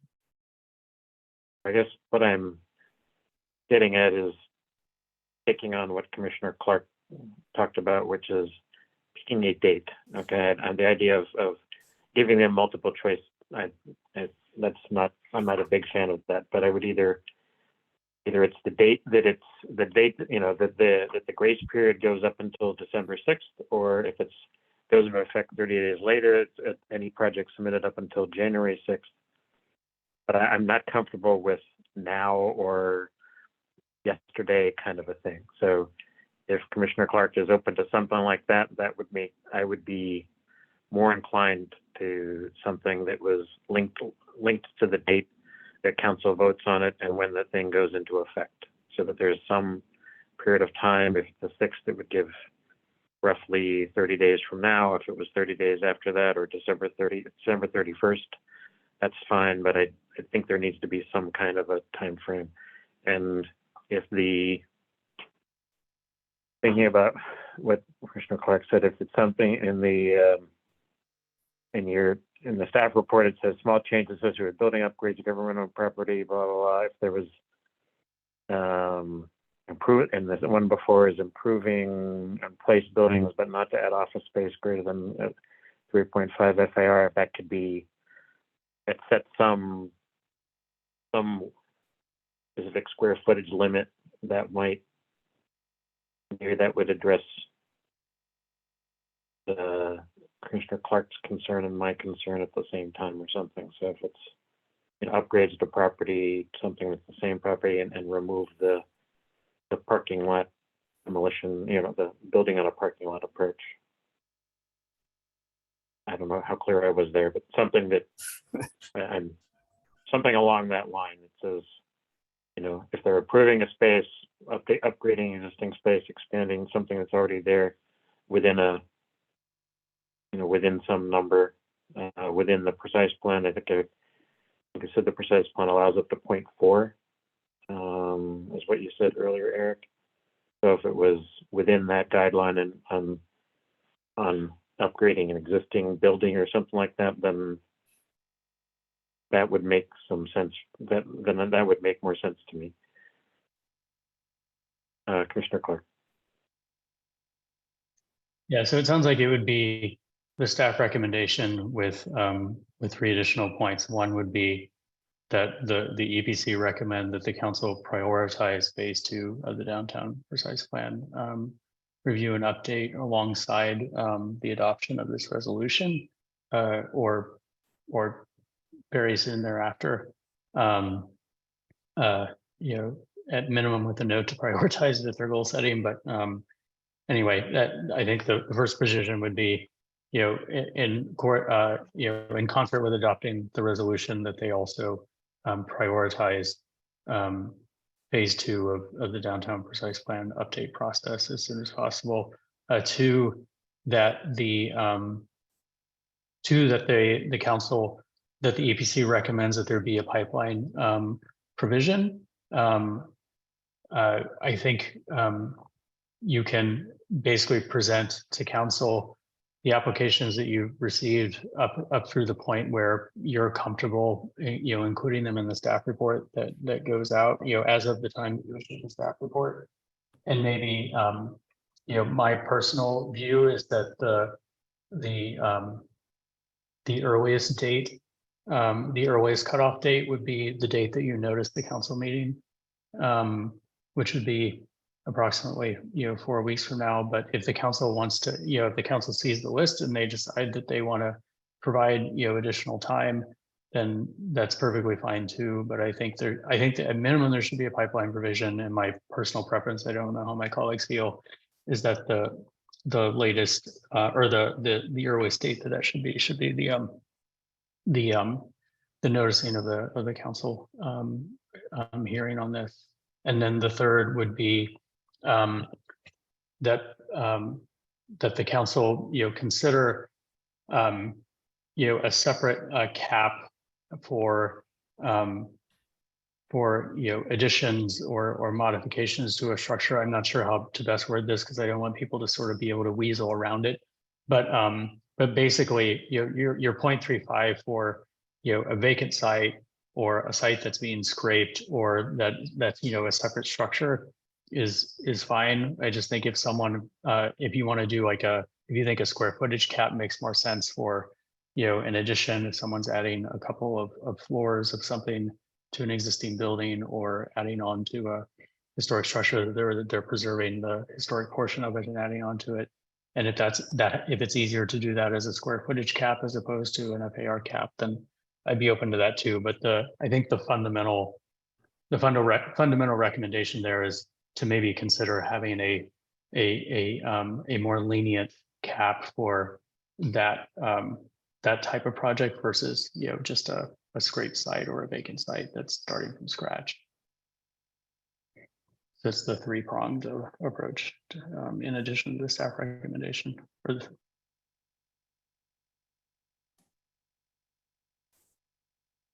Commissioner Gutierrez. Yep. All right. No, I agree with the perspective that Chris brought up. Now it's just a matter of the rest of us trying to figure out if we'd like to go either with a square footage amount or the FAR. I'm open to either or, but I think if we go with the square footage, we'd have to really look into the size more seriously and not just throw a number out there. Right? Commissioner Hemright. Yeah, I would also just have concerns about picking a square footage amount without greater information. I don't know anything about the Morales project or where that would be, and would want to make sure it's equitable across any other projects that would be in the pipeline. I also would like to commend Commissioner Clark for coming up with a 3-pronged approach on the cuff. So thank you for that framework. Vice Chair Yin. I concur with the other commissioners that I don't feel like I have enough information to determine square footages. So I sort of, in that realm, sort of leave it up to staff to figure out where that cutoff needs to be. For me, I would be amenable to looking at a date, though I can't say what that date might be. So for me, it would be the two things, which is prioritizing phase 2 and sort of a pipeline exemption date. I would be comfortable with just going with staff recommendation as well on that too. So I'm not ruling that out, but I do totally understand the parity issue. So I'd be open to looking at a date. Commissioner Nunez? Let me lower my hand. Yeah, I also don't want to get into the technical weeds of a square footage number. And yeah, I mean, setting a date I think would be a good compromise here. So I can definitely support that. Not sure that I want to be the one to come up with a date, or that really kind of think about it too hard. If we don't have to, if staff feels there's a good framework they can deploy, then that would also be good. But Commissioner Clark's compromise seems pretty reasonable.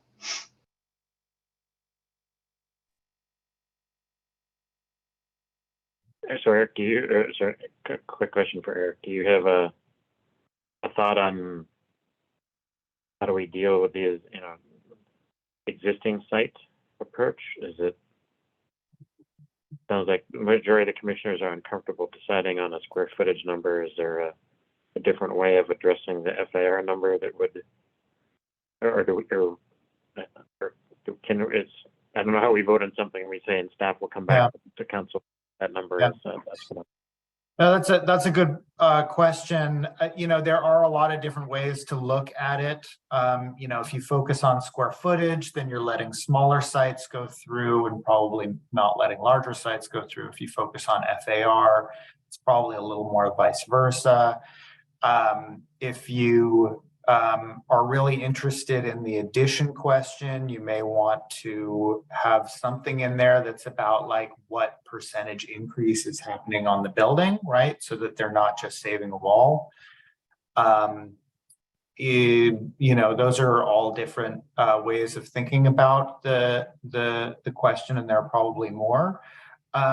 It sounds to me like what the focus of the conversation has been really around, that there is already a significant structure on the building that's not being reduced in any way, and that the, what's being added on is maybe and I can't say right now, not knowing it very much about the 198 Castro project. I really don't know how much they're proposing to add. I don't know, what the footprint is of that part of the building, or how any of that would be affected by any of this. But these are the point is right, that we don't have enough information to know what those metrics are right now. But I think we can take some thoughts from EPC about, do you care about the size of the site? Do you care about the addition, how much of the addition it is? Do you care about, how much of the building is being preserved? Things like that. And then we may be able to craft a standard or, move that forward to council. Mr. Clark. Yeah, so I think it sounds like we have consensus around, or like reasonable consensus around the first point, which is that the EPC recommends that the council prioritize the second phase of the precise plan update process alongside the adoption of the resolution. The second part being, I don't know if it's unanimous, but the there being a pipeline provision, and you can present to council their options, but maybe state, as long as my colleagues agree that the EPC's recommendation was that or that one of the dates that the EPC recommended looking at was the date of the notice for the city council meeting went out. But obviously, if they want to go farther back to like November 1 or even beyond that, they can. And if they want to be more lenient, they can do that too. But always capturing that I think maybe there was a consensus amongst the EPC that there should be a pipeline provision and it should be after today. But I'm not sure we all feel that way, but it sounded like a majority might have. And then the third thing, I think from a staff perspective, it's probably most important to get those first two things plus the actual resolution in place at that December 6th council meeting, assuming that's what council wants to do. I think you could also, you're probably not going to be able, unless you're superhuman, which sometimes staff is, in the next 5 weeks to craft what a reasonable carve out or more lenient development standard would be for an existing structure. But you could ask the question of council, and you could say that EPC was interested in perhaps having a more lenient standard for existing structures that aren't for additions and things like that. Is it the sense of council that they'd like to look at that? Because you can always add that later. You can always be more lenient later. If council wishes, it's hard to go the other direction. So that in my head is sort of a motion. So it would be the staff recommendation with one that the EPC recommends that the council prioritize phase 2 of the precise plan development alongside the adoption of the resolution. 2, that the council adopt a pipeline provision that is a date that provides additional time for applicants to submit applications with a preference for the cutoff date being no sooner than the notice of the council hearing. But you can also present the other options to council too if they don't like that recommendation. And 3, that council consider a more lenient standard for existing structures, like where for additions and things like that. And if they wish to do that, we can explore that further, or staff can explore that further and bring back something more fully baked. And if they aren't interested in it and they want to keep it super clean, then so be it. But at least we've noted that the discussion here was there was at least I think some consensus around maybe looking at a more lenient standard for those particular cases. Mr. Gutierrez, are you kind of seconding that? Or? Yes, I'm seconding that, and I appreciate Chris's perspective on that. So thank you for sharing. Vice Chair Yin. Just to clarify, even if today's staff's recommendation passed, is there still a way for someone to come in when gatekeeper process is open to just become a gatekeeper project if they did not meet what we're talking about here? Yeah, anybody can propose any application that doesn't comply with development standards through the gatekeeper process. And so that would be council's acquiescence for staff to study and work on that project. Okay. So for clarity, anybody can propose that, hey, I want to be a gatekeeper, but it's up to council to say, okay, we are going to grant this one. Right. So yeah, exactly. Okay, just wanted to double check. Say, I'm going to allow this gatekeeper in downtown to go forward. Move forward, right. And that gatekeeper would probably include another amendment to the precise plan to allow for it, so. Oh, really? Okay. Okay. I'm comfortable with what Commissioner Clark had presented. Because at least from what I'm seeing, that's the direction we're going. That would, that feels comfortable for, I think, the majority of the EPC is my sense of it, but I'll wait till everyone else speaks. Commissioner Dempsey?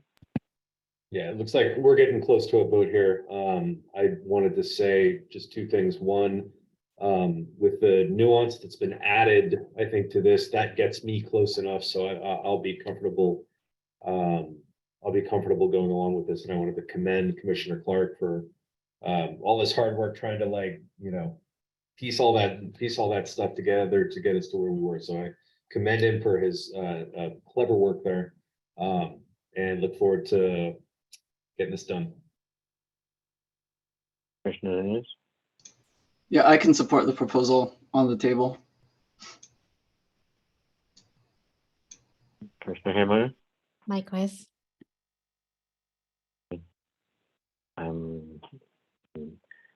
Looks like we have so you're going to make it a formal motion, Commissioner Clark? Yeah, I don't know if staff already captured it or if I need to repeat it one more time as a formal motion. But I'll just confirm real quick, make sure I have it. Basically, it's a staff recommendation plus a recommendation that council prioritize phase 2 of the precise plan. That recommendation that a pipeline provision also be included with a cutoff date, or some options for cutoff date, but likely no later than the notice for the council meeting. And then early. No, there was no earlier.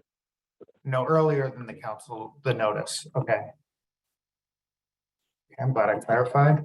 And then also a recommendation that council request staff to study a separate, more lenient cap for additions or modifications to a building that we could come back to later.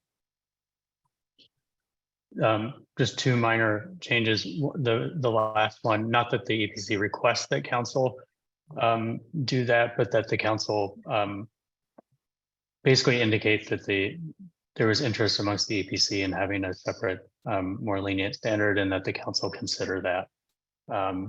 I wouldn't go so far as to say that we want the council to do that. And then there was one other.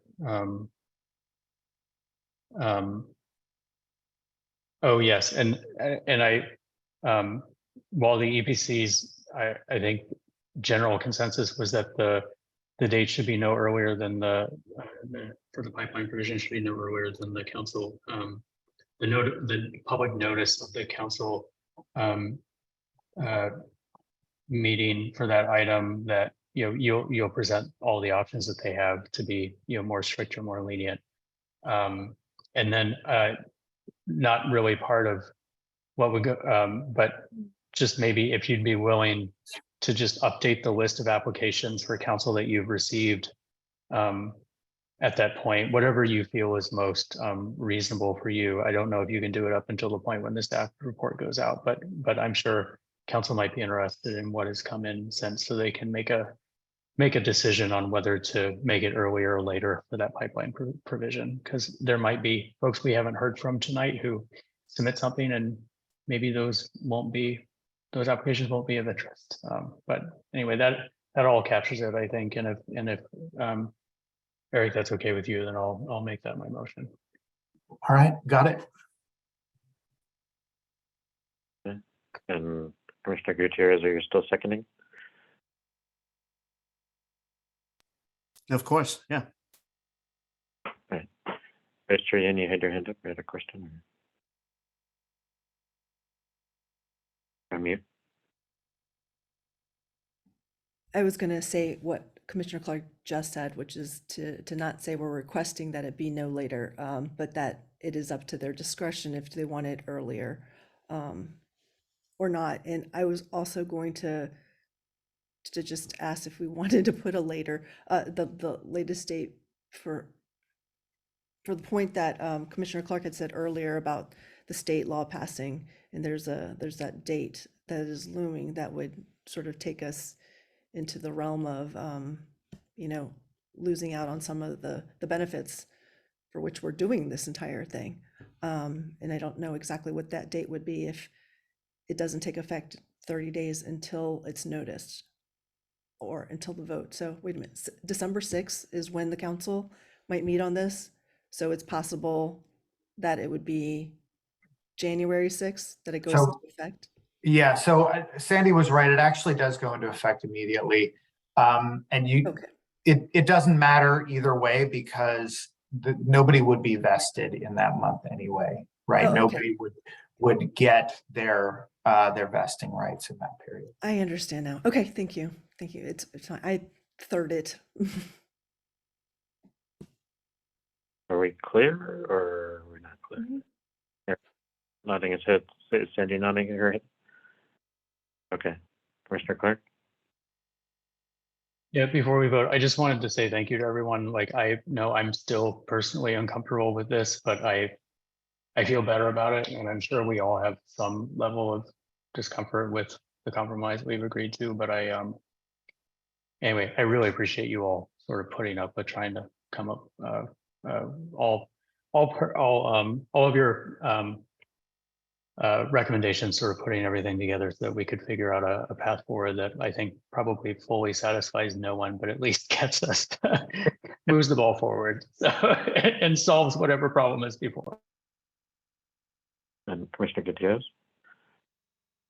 Yeah, I think this is a cool process. When we work like a team like this, you can problem solve. And this is, I think this is what it's all about for me at least. So this was a good night. All right, so where did my clerk go? She keeps moving around the screen. Okay, Joe, can we go ahead and call the roll? All right, Commissioner Clark? Oh, You were Yeah, unmuted. me. yes. Oh, yeah, I said aye. Commissioner Dempsey? Aye. Commissioner Gutierrez? Aye. Commissioner Haymeyer? Aye. Commissioner Nunes? Aye. Vice Chair In? Aye. And Chair Creston? Aye. Motion carries unanimously. Thank you, everyone. Good work. So we will move on to item 6, commission staff announcements, updates, requests, committee reports. No action will be taken by any item brought up during this time. So Eric, did you have update on our next meetings?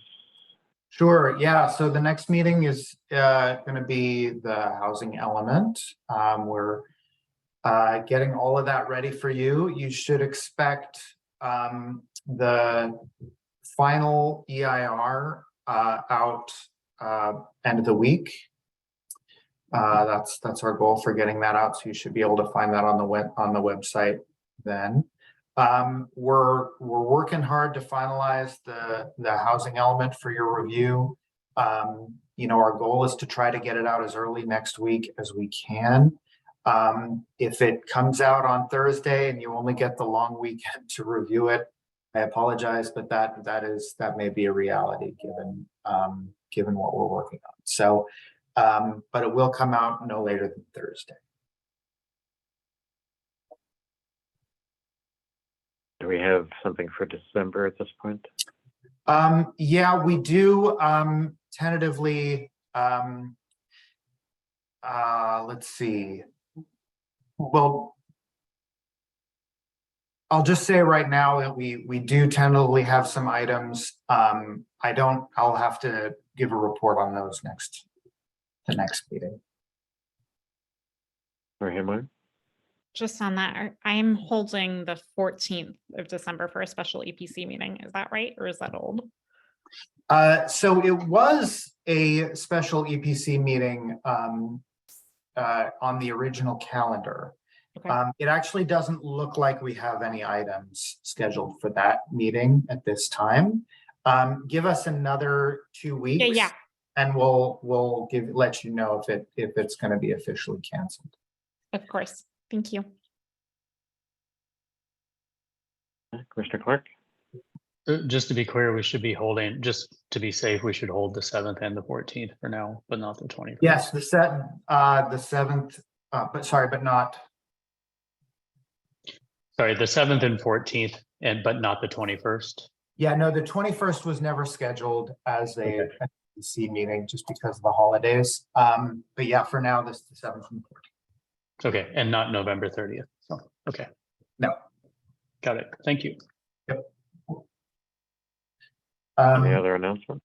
Yeah, just that it's getting to be that time. And so I'm going to be sending out, you know, holiday party ideas. It's always nice to get together outside of these great heady discussions, but in a more relaxed atmosphere.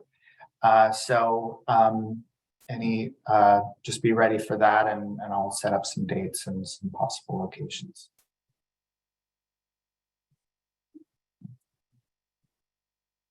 And for those of you who heckle those that are replying, interviews for next year are the 28th of November, tentatively right now. So interested in observing those. No other announcements? Mr. Clark, did you have something? Or? All right, with that, then we will adjourn the November 2nd meeting of the Environmental Planning Commission at 10:16 p.m. and our next regular meeting will be November 16th, 2022. Thank you, everyone. Thanks, everybody. Thanks.